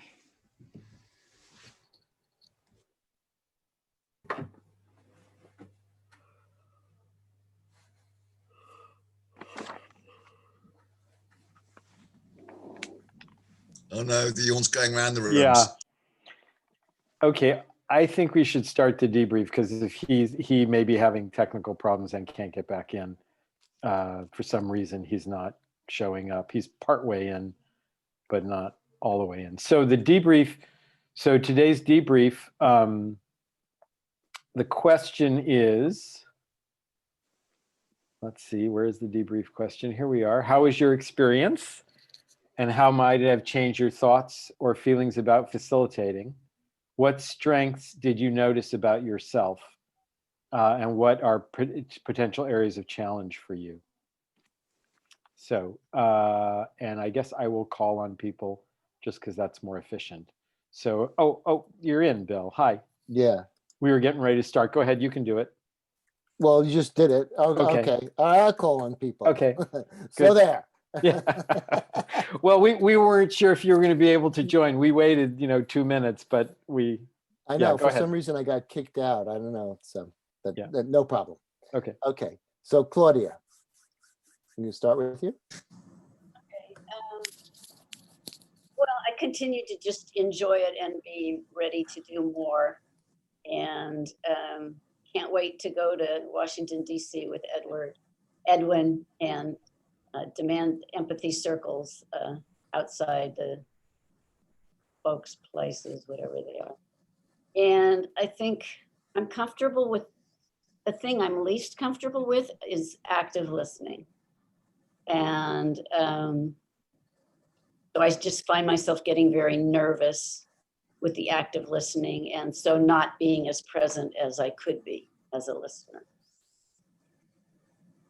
Great. Thanks, Claudia. Anita. I'm being distracted because my husband just passed me a latte. How was that? For me, I was sharing in the debrief with my group that the 3 sessions of facilitation felt really different one from the other. And I'm reminded of how much focus pre-work I want to do before actually facilitating an empathy circle. So I said that last week as well. I just think that that there's a certain degree, a burden of responsibility, that if you're going to facilitate an empathy circle, that you are really, really like keeping top of mind all the best practices that we've learned, so that it's done in a way that everybody can benefit from it. So to take the role seriously, that's all. Okay, thanks, Anita. Ben? Yeah, thanks. It was a good experience, good practice with the form, and kind of an opening for me in the following sense is for the first time seeing this landscape of different levels of actually where the empathy can operate sort of kind of interpersonally, or as a kind of a group mood, or as a kind of institutional or inter-institutional kind of process. And suddenly a whole world of challenge opening up is like, oh, right, how to be in empathic connection with somebody who wants to do something else, but something else as well. Maybe it's not that they want to do something else. It's just that, you know, what's it going to, how is it, I don't have a lot of experience facilitating, but, you know, what is it like holding a space where, yeah, I can't quite articulate that,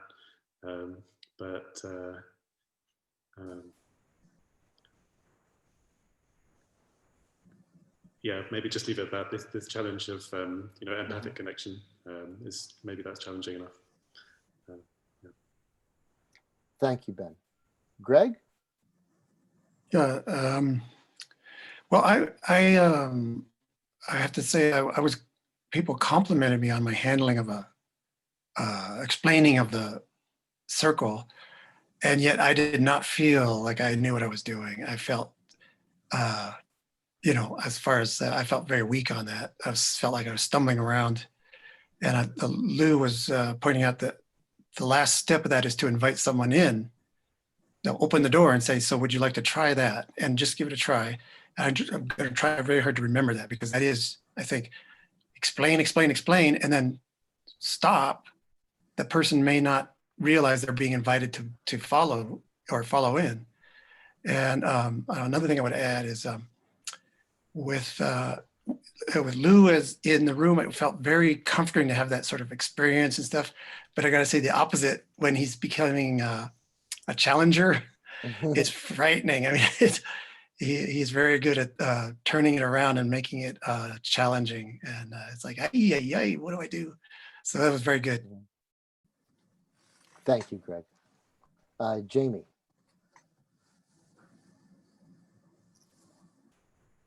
So this time, like all the times, I love learning in the circle from my cohorts, in like the different ways that they show up and what I might could use in my practice. And I had a harder time like staying focused when there was disruptions going on, because I was laughing. And so that kind of like, I really liked the discussion we were having, and at the same time, like it felt like we were in it together, even with the disruption. So I don't know. And then so my challenge too is how to take disruption, use it as a learning tool, and not let it like take over the space. So thanks, Jamie. Rick? The challenge that is alive for me is that sometimes I am extroverted and like to explain things, and other times I'm not. And like, how do I approach those times? Because sometimes you're in the facilitator mode and I'm not really feeling that outward. So that's sort of what I'm sitting with, but I think in preparation will be helpful with that preparation, and I don't know what else, but okay. That's it. Thanks, Rick. Milan? Yeah, I truly enjoy, even as a facilitator, the empathy circle and the conversion that actually goes around regarding the topic. But today, like during our session, thankfully, like everyone, like Anne, Neil, Rosa, like kind of helped me realize that the empathy circle could get to a point where there are multiple disruptions and it's screwing up the entire environment and the fun of empathy circle. And to what extreme I need to actually go to stop those disruptions. Also, it is making me think if I need to think about having one-on-one conversation with each of the participants ahead of the time, or ahead of the empathy circle, just giving a brief instruction about how many violations could be tolerated before you are removed from the empathy circle, because it, at the end, damages the core heart of the empathy circle and damages rest of the other participants as well. So that's my kind of experience, but very thankful to the experience and everyone in my session. Thanks. Yeah, good question. Something that we still are processing. Zana? I think I have come out of the 4 sessions feeling quite confident of holding this in all kinds of groups, and also sort of modifying and modulating it depending on the people that we bring in. So I feel like I'm in quite a good place. I think this is perhaps like my 10th empathy circle in some sense.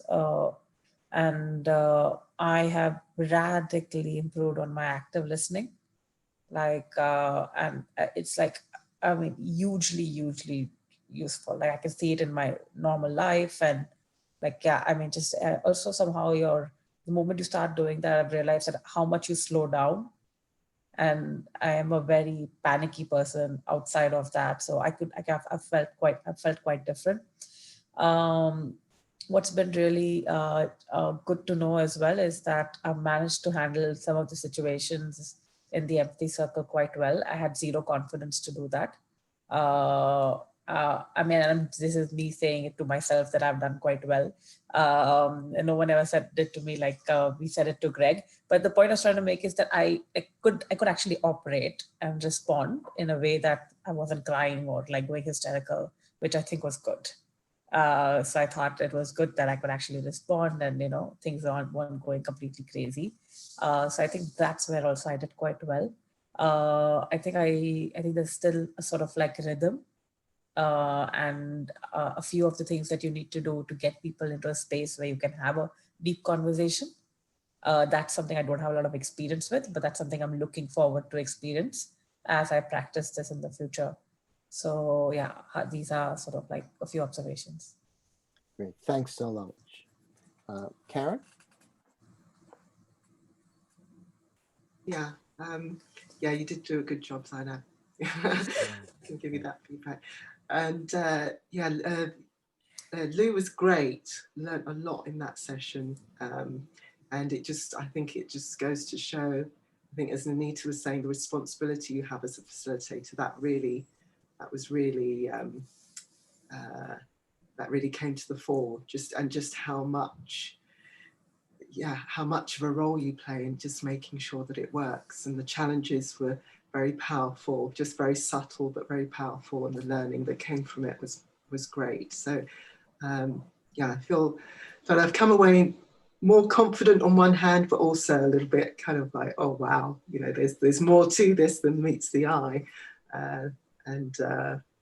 But yes, I think with practice, we'll get there. I feel this course has been a great foundation for that. And I'm very grateful to the generosity of providing these courses. So thank you very much. It was really good. Thank you, Karen. Rosalind. Yeah, that was really interesting experience. My topic was around, as a facilitator, how can we manage things if we're feeling a bit emotionally wobbly? And it promoted some really interesting discussions, and just thought I was kind of reflecting on that we're kind of needing to practice empathy for ourselves in a way, or that's a really good foundation before we're holding space for other people. So kind of something I'm not very good at doing is creating enough time before kind of, yeah, jumping into a course or things like that. And so being aware of there's a whole different level of responsibility that comes when you're facilitating a group and creating a kind of a safe held space. And yeah, I'm generally quite conflict averse. Luckily, in the sharing, I didn't really receive any conflict because I'd forgotten to say what level of conflict I wanted. But I noticed even with the other people's shares, immediately I kind of felt a tightening in my chest and so I guess the importance of just taking a breath and staying grounded and kind of speaking from that place rather than the oh shit panic. So yeah, I think those were my oh, and then also about the how as in the role of facilitator, how much modeling we can do as part of that role in a kind of authentic way. Great insights. Neil? Yeah, great experience.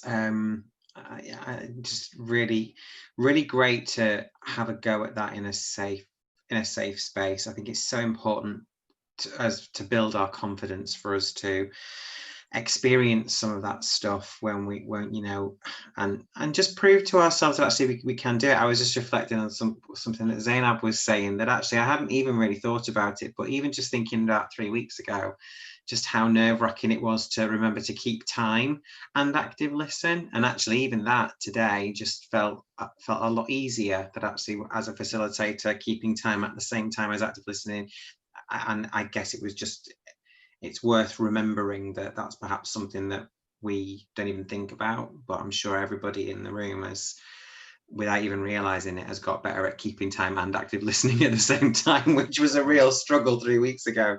But no, it was a great experience to practice that in that safe space, and to get the feedback and the thoughts from the rest of the group in terms of how you can potentially handle that in the future. And yeah, and Anne and Neil and Rose have certainly held that space really well for me. So thank you guys. Thanks, Neil. Dean?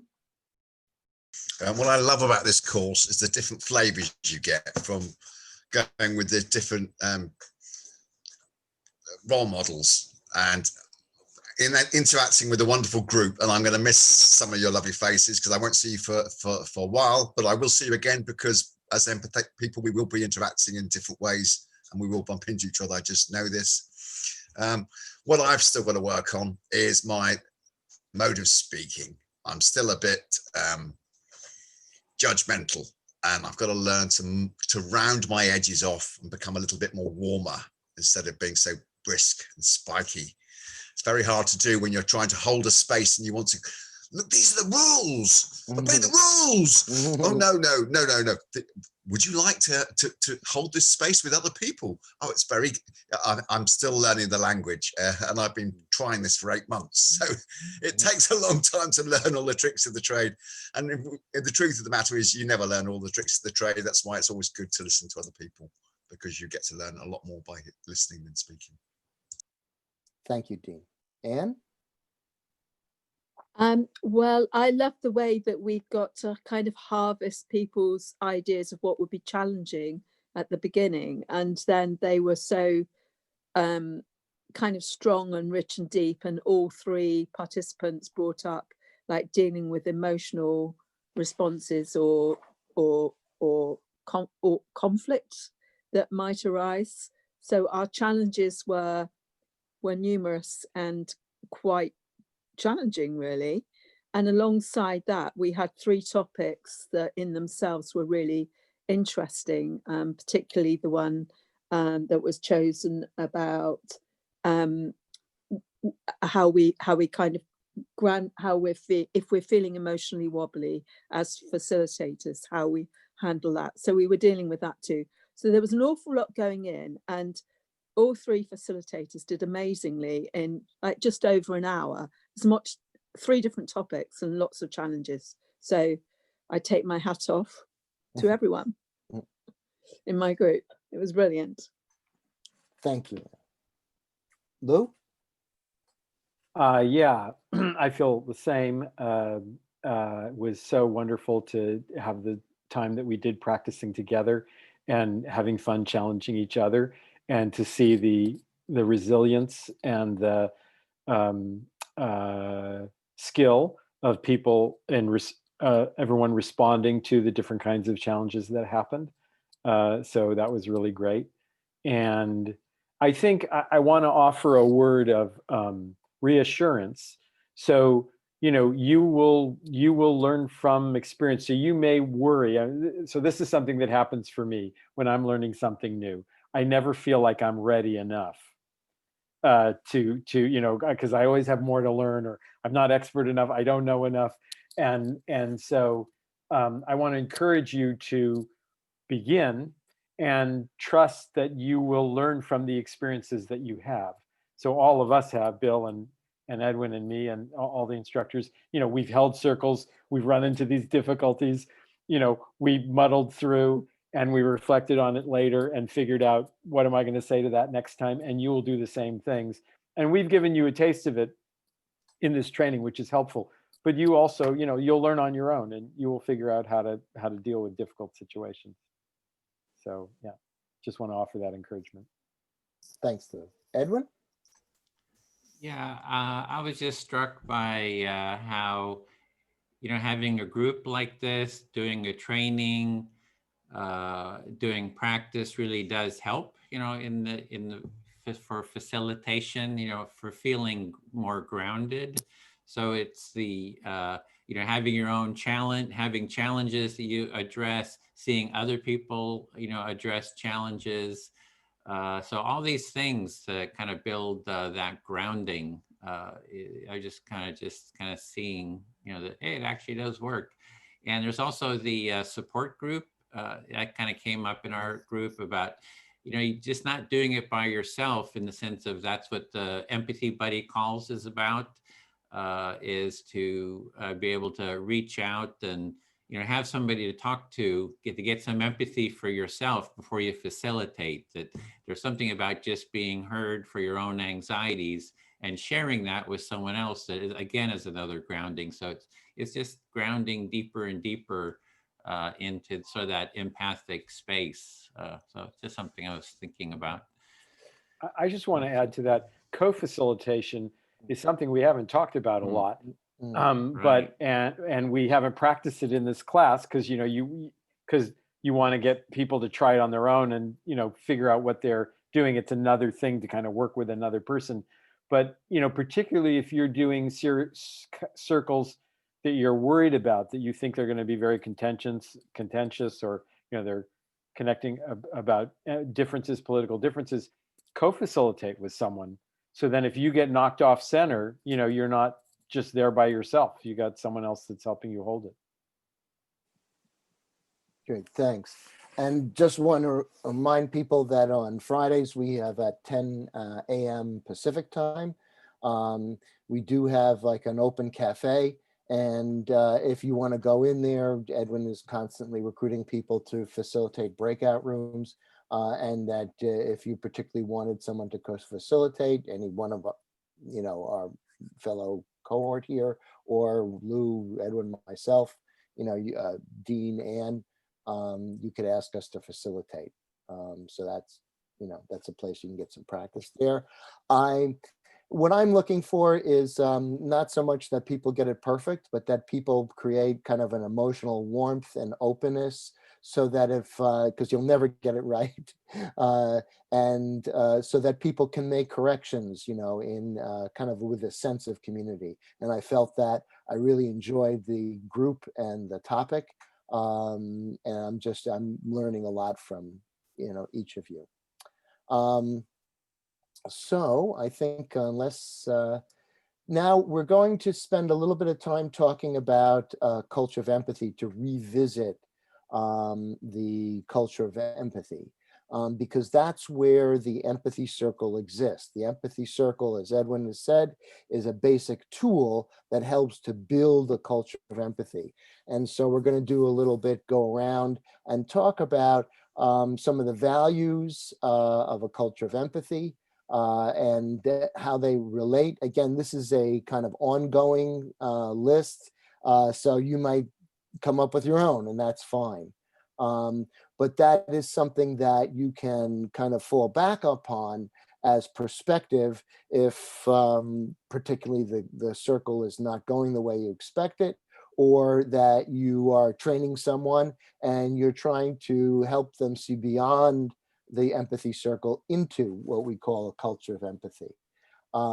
So with that going, Lou or Edwin, did you want to say something more about a culture of empathy before we go into that? No, I'll just re-emphasize what you said, Bill, which is that larger framing of a culture of empathy and the values list that we have, the working values list that we have, those are a powerful tool for explaining to people who have objections to the process or who are thinking things that are not really in alignment with that.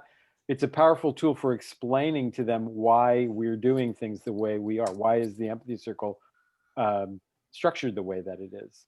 And so that's one of the reasons that we're coming back around to this topic. Yeah.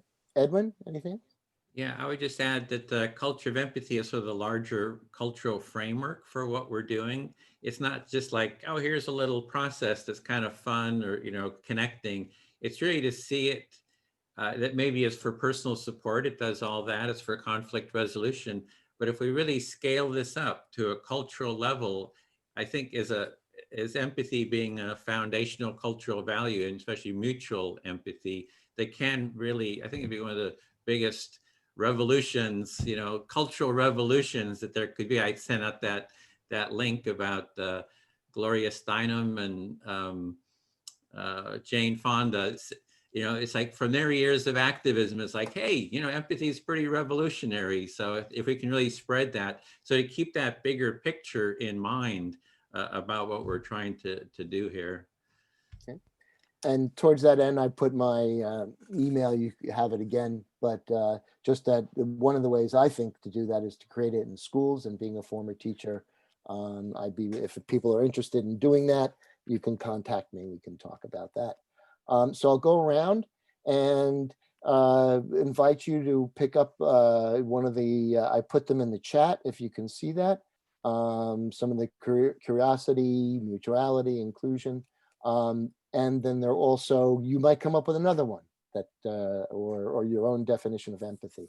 So something about a culture of empathy, and then I'll call on people. If you don't feel ready, you can pass, because nobody forces anything in an empathy circle. Claudia, any thoughts? Well, I'm looking at them. Okay. Do you want more time? Yeah. Okay, sure. Who feels ready? Why don't you raise your hand to talk about that? Anybody? Yeah, Neil. Yes, I mean, the first time I saw the 5 kind of principles, they just resonated so much with me. But for one of the things that I see so much in us is that we are leading by example in all of this. And if I think about where, just to Edwin's point, where sometimes it can, empathy can feel like we want to create a culture, but I'm probably not being very articulate, am I? I absolutely know how important empathy is, and I believe in how important empathy is. What I think sometimes is the challenge is convincing other people. And it's not that they disagree, it's that they don't know. And so for me, I think one of the most empathic things that we can do as a group of people trying to build a culture of empathy is to really understand from an empathic perspective the audience that we're speaking to, and that we convey the importance of empathy in a way that is meaningful to them. So I'm giving you a very crude example, but I'm just conscious of time and everyone will get the chance to speak. But if we're trying to influence a business, an organization, to really embed empathy as a core value, a foundation value in that organization, then we have to be able to articulate what a culture of empathy is going to do for that organization, how it's going to benefit that organization, so that we're adjusting the language, we're adjusting the way that, I mean, it's influencing ultimately, but this is the other thing. Empathy is so important when it comes to influencing. How can you influence somebody else to consider something if you're not speaking a language that they understand? And that to me is how we all lead by example to create a culture of empathy, is we seek first to understand the audience, and we adjust and we adapt how we position empathy for that audience so that it's meaningful. Good point, Neil. Okay. Anybody else ready? No, I'll just have to put you on this. Oh, Claudia. So I'm just building off what he said. The way I need to create a culture of empathy is just to change how I talk to the people in my life, and how hard that is to go from, I'm not one to give advice, but I guess I more freeze. And how can I be more curious at a time when something, how can I change the conversation myself and model empathy in every situation I'm in? That's it. Sure. Anita? I was going to respond to the values, and I wanted to just reflect on the openness, because it feels like there's two ideas there. And in the first one, openness about oneself, I almost feel like vulnerability captures that idea better. And then different points of view is a separate idea, and openness to those different points of view. So that's a reflection I'm having in response to those values. Great. Thanks, Anita. Greg. Can I pass for now? Yeah, absolutely. I'm just going around and for brevity. Zainab, thank you. Just to build on what Anita was saying, I remember when I read them, and now I feel that all the more having been part of the empathy circles, that there's something about openness and honesty that is sort of like the tension between them around what is the level of openness and the level of honesty, and to kind of manage that. Because I understand that openness is sort of like also sort of inward, also outward. And if we're open to what other people are saying, and if you're honest to how we are feeling, I just feel like there's like a tension there. I'm not quite sure what there is. And maybe it's also a very healthy tension. And I saw that in the group today, where you want to be honest, and it's coming from all good intentions, but you should maybe perhaps hold your honesty a bit back if you really want to be open. So just a very interesting kind of tension to hold and balance and be aware of as we get into empathy circles. Yeah, a lot of the facilitation that I would term as the art of facilitation is that balance. Jamie, you feel ready to speak on this? Yeah, I feel in response to what Zainab was saying, that like truth and honesty and authenticity. And I think I want to add to that, like the idea that Brene Brown speaks about this, that when you are trying not to judge, you have to come from a place where you have to give everybody else the benefit of the doubt that they're doing the best that they can. And I think that's really helped me try not to add my judgment into the space. Thank you, Jamie. Okay. Rick, do you feel ready? Sure. I mean, I love all those values. The word trust also comes up for me. Like, I guess when I think of the bigger picture, I think of embodying empathy beyond the circle. And I think of also the need for self-empathy as a priority, but also being able to connect with people and rebuild trust that's been broken, reweaving the social fabric. I guess those words come to mind for me. I'm complete. Great, thanks, Rick. Karen, do you feel ready? I'm ruminating over what everyone's been saying, and I agree with a lot of people's reflections, and I like the values. I'm not sure how to articulate it, but I've got something going on about, this is my go-to, I go meta on things, and I start thinking about the whole system and the whole structure, and whilst I can see that empathy is needed from the sort of ground up, I think there's just something about, I don't know, like I say, I haven't really got the words for it, but it's like there's something else that's needed to support it in a way, which I don't have the words for, rather than empathy trying to fight its way through. It's like, we wouldn't need to fight so much if there was something about the systems and structures that enabled it, but which is empathy as well. So like I say, I haven't got an answer exactly or quite the right wording or the thoughts, but that's where I'm kind of, where my mind is going. Yeah, I hope that makes sense in a little. Sure, it does. I think that's something of what the Empathy Circle tries to do. Their practice is to provide that. Right. Yeah, thank you. Rosalind, do you feel ready to comment on this? Thanks. Yeah, so I was thinking I've started a counselling course as well, and I guess they're looking at there's kind of the 3 conditions that we're learning at the moment, which are empathy, unconditional positive regard, and congruence. And it feels like the kind of congruence, there's having your insides matching what you're expressing, feels about kind of connected to the openness and the honesty.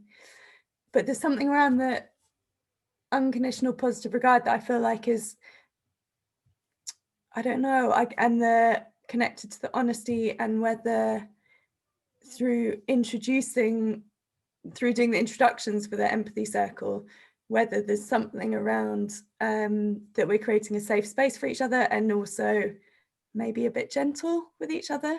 I feel like, because it's all very well being completely honest, but this is a part of a practice, and maybe if we're able to be, bringing in some kind of gentleness with each other, that feels like it's something an important value to bring in as well, potentially. I don't know.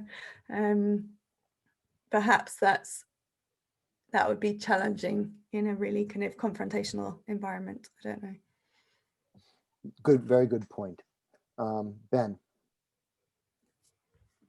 Yeah, thanks. I was looking for some gentleness, I think is a good way of putting it. I think I had found humility or responsiveness or sensitivity, I guess responsiveness gets that kind of sense of feedback from the other person, kind of willing to, but these things that I'm thinking of, like, also willingness not to understand, willingness not to know, kind of dropping assumptions, like, oh, right, yeah, that's what openness is. So, I think this kind of, these 5 values, very beautiful constellation. Some of my questions are about, like, what we do with these values. Do we do them? Do they emerge? Do we recognize them? Do we sort of move other things out the way until they kind of reveal themselves? Like, how do they work? And then some of sort of deepening into empathic space around defensiveness, around tension, around anger. I think, space can be very direct and very open and very bright. And because it's open, can still be very open, but yeah, thanks. Thank you, Ben. Okay, Nilang? Yeah, I love all of the values, and I think it provides the framework of what Empathy Circle is all about. Um, but I would love to actually see empathy as a one of the values, because I think empathy embraces all of it. And also adding, why is it important for us? Because I think it's the benefit piece that everyone looks into before getting into something new. And if we are thinking about establishing the culture of empathy, we have to actually show or spotlight on that benefit piece so that everyone can join us in this establishing the culture of empathy. Thank you. Thank you, Milan. Greg, do you feel ready to comment? Well, I never feel ready, but I'll try. Okay. So I'm thinking again about, and I'm sorry, I might be a little off topic here, but about applying empathy. And I'm thinking about the congressional thing. And I'll bet you that some of the people, the Congress people at first will think it's a trick, or they'll think that they can sort of channel it their way to get their way. And I'm wondering how to deal with that. I think that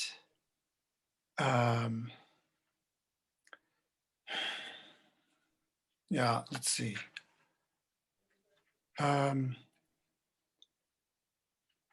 think that there's so much mistrust in the world right now and polarization that this is a very both tricky and vital path.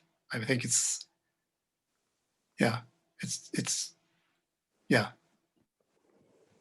Okay, thanks, Greg. Dean? Well, my brain keeps going off in about 300 different directions. Everyone's come up with some really good pertinent points. I thought I had it sorted out, but every time I listen to someone else, it's just, well, all I can say is, to me, a culture of empathy is inclusivity, honesty, kindness, compassion, space for other people to allow them to realize where they are, to recognize the fact that some people have come from places that they don't even want to admit where they've come from, to realize that where we've got to go to is somewhere different to where we are now, and to be accepting of ourselves and our foibles, because before we can forgive others, we have to forgive ourselves. So in order to have a culture of empathy, we must first of all be empathic to ourselves. And that involves being kind to ourselves as well as kind to other people. So my future for a culture of empathy is, we look at our culture now and we realize, well, it's not actually working too well, is it? No matter what everyone says, we've got quite a few issues. So I think it's time for a change.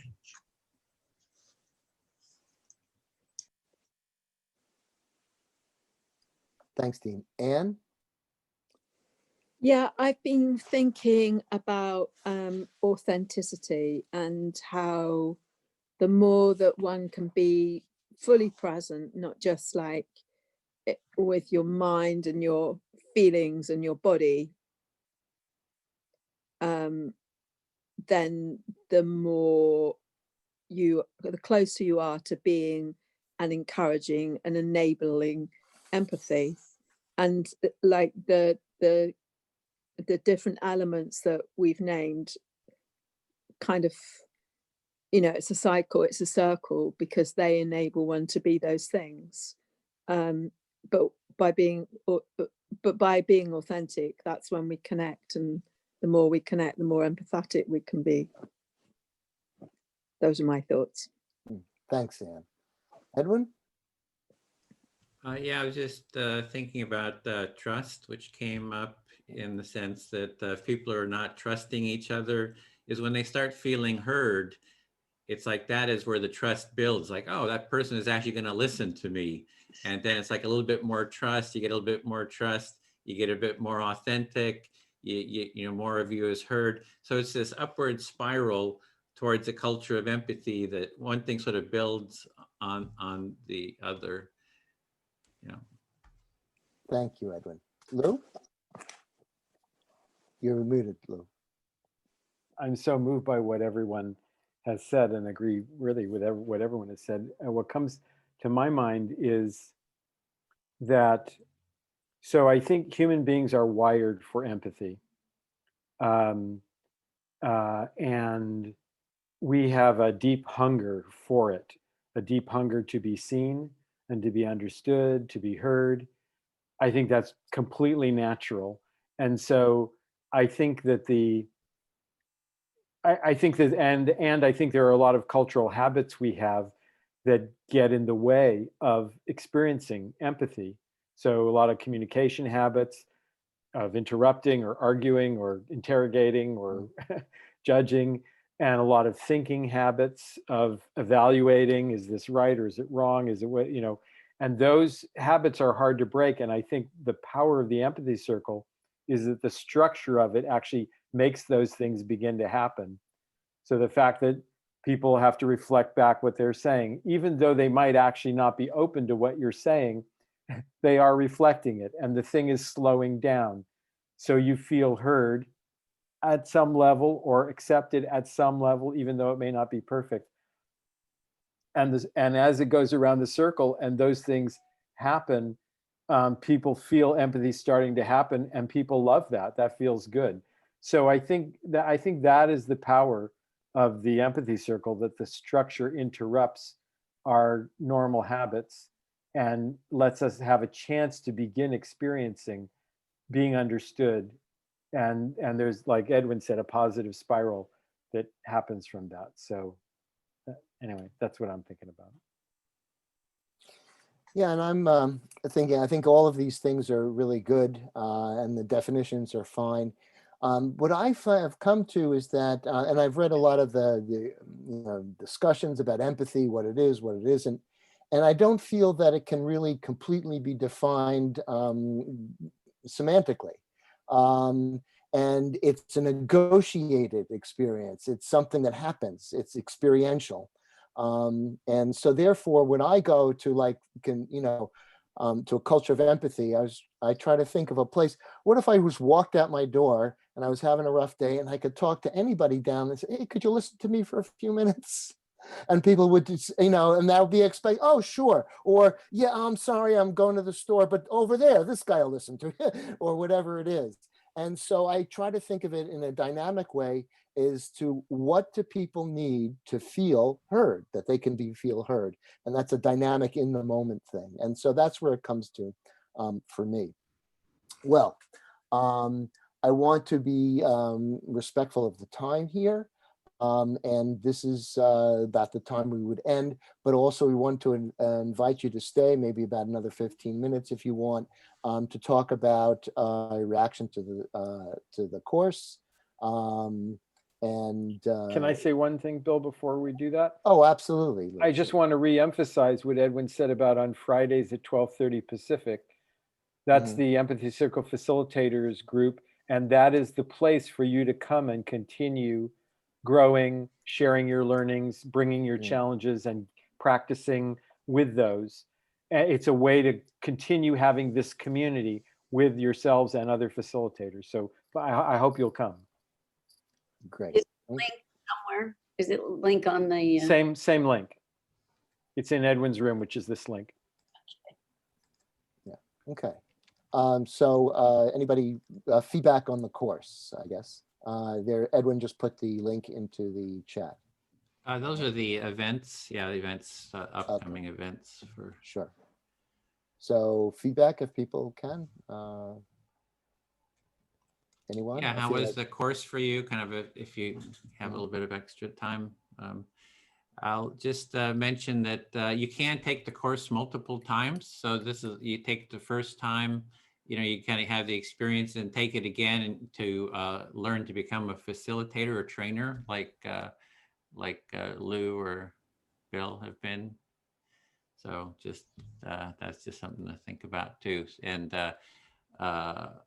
Dean and Ann were taking it a second time, we'll maybe take a third, and then they can start, you can start facilitating these trainings too. So we're creating the course material. So maybe we could go around just to hear a quick, like, how was the course for you? Final wrap up. I totally enjoyed it. I love just seeing everyone here having this intention of creating a more empathic society and wanting to learn the tools and wanting to implement it, and feel really inspired when I hear everyone saying, oh, I'm trying to do it here in my family, I'm doing it with my friends. So just hearing that I find very, encouraging and supportive. I'd be happy to give some feedback, Edwin, purely because it's getting very late here in the UK and my family want to eat.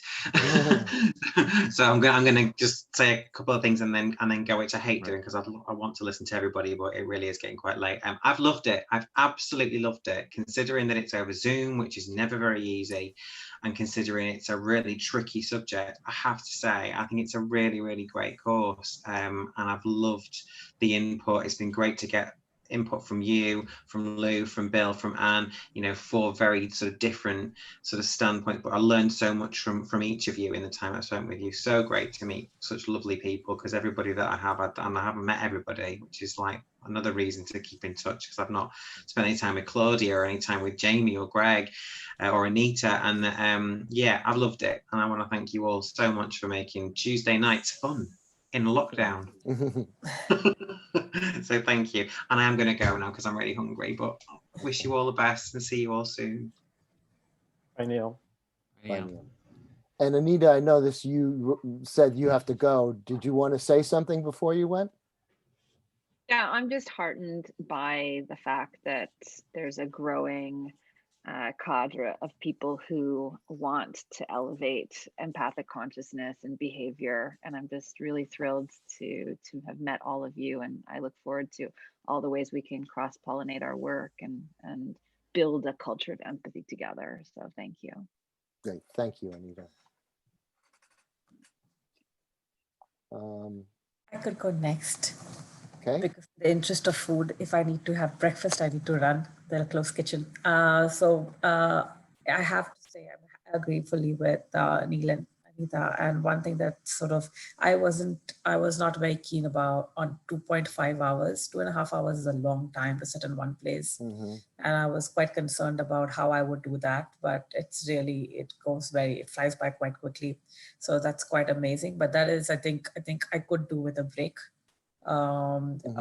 Maybe for like 5 minutes, and I realized that actually when I did the session with Anne, because she gave us that break, and suddenly I came back very refreshed. So I think that would be good. But other than that, it was really, really well structured. I loved the emphasis on sort of practice itself, because otherwise I would not have done it, and I would have just skirted around the theory and felt very self-important, but would not have done nothing after that. So big congratulations for whoever planned this. It's been really, really good. It is such a gift, and I cannot believe that it has no cost attached to it. I'm sure if Anita was here, she would have a model around changing that. But all in all, yeah, excellent. And yeah, I mean, this has been really worth waking up at 6 a.m. And I would wake up at 5 a.m. next time if I had to do it. So it's been really, really good. Thank you very much. Well, thank you for doing that. Unfortunately, I need to run, but thank you. Okay, that's right. Fine. Bye-bye. Bye, Nanny. Next, anyone?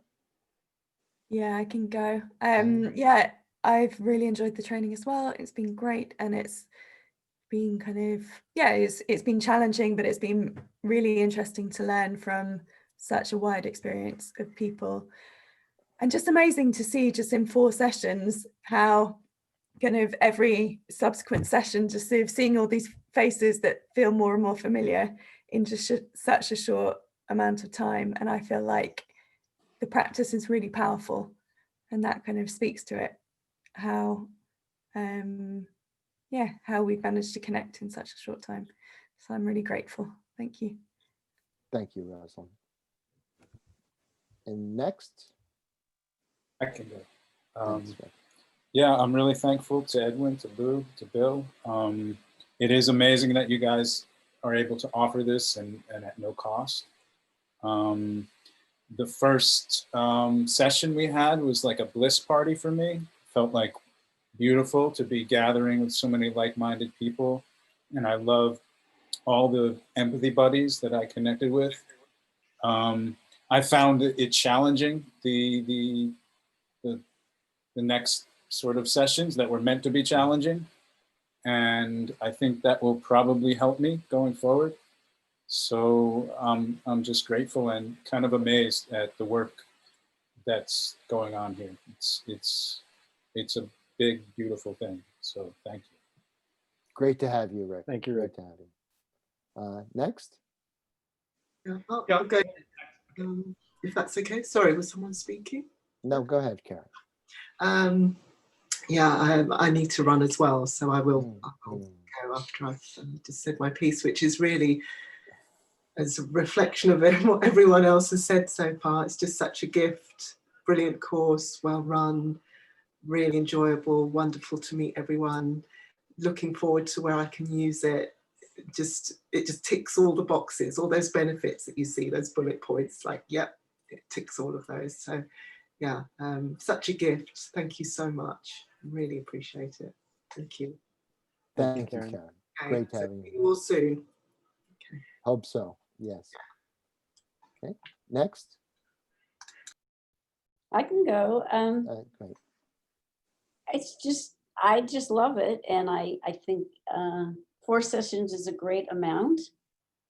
In a way, what I like is it's such a simple process, but on the other hand, there's so much to learn and so many little things to talk about and variations. And so having a place like Fridays or whatever to debrief and stuff sounds like a really good idea. And I'm looking forward to doing more and finding out how to get involved. Great. Glad to have you aboard, Claudia. And I need to leave also. Sure. Okay, next. Yeah, I'll go next. Okay, thanks, Neil. Yeah. I think the training that you all have provided is kind of a ripple effect that I'm actually seeing in establishing the culture of empathy. And I'm really, really grateful. And I feel so amazing about the future of our world, where people like you are working so hard in establishing the much needed culture of empathy. I definitely do want to second what Zanita said about 5 minutes break in this kind of training of 2.5 hours. But other than that, it's excellent. Thank you for the experience. Great, thank you, Noah. Thanks. Okay, next. Let's see, have we missed? Jamie, have you gone? Yeah. I was trying to get myself unmuted. Yeah, I can go. Okay. So I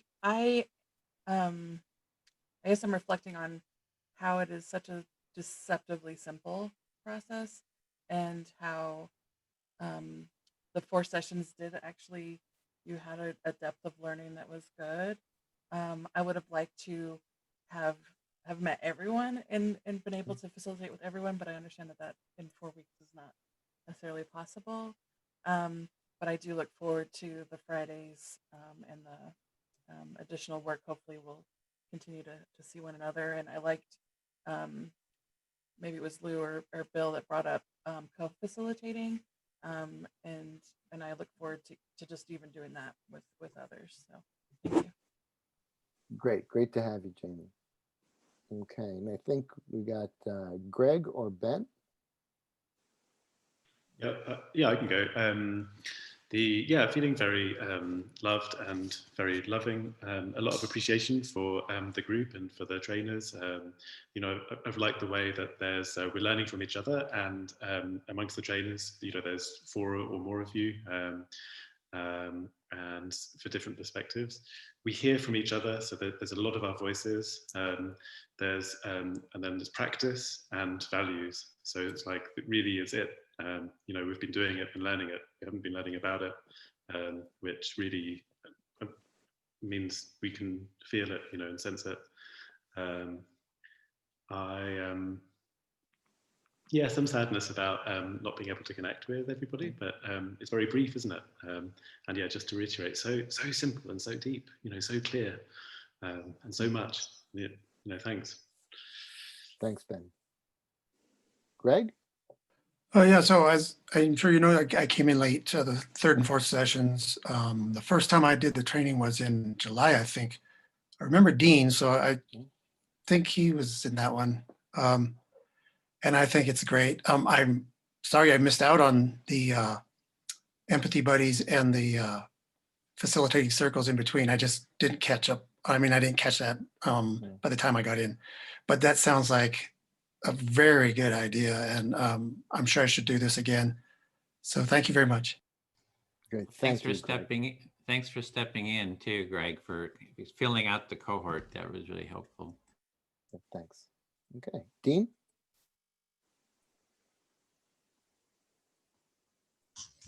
If I drop out, my unstable internet is giving me a bit of jip at the moment. But going back to the courses, it's been a privilege. As others have said, to learn from the different points of view is always beneficial. To hear everyone's voice is even more of a blessing. I too reiterate that sorrow at not having a chance to interact for longer and more personable with all of you. But I thoroughly enjoyed the time that I did spend with those that I did interact with. And I look forward to seeing those that I haven't interacted with in this cohort, if not in another cohort, in somewhere else in this empathic world we're building. Thank you. Thanks, Dean. Anne? I've been. Oh, you've been? Okay, I'm sorry. Okay. It's all right.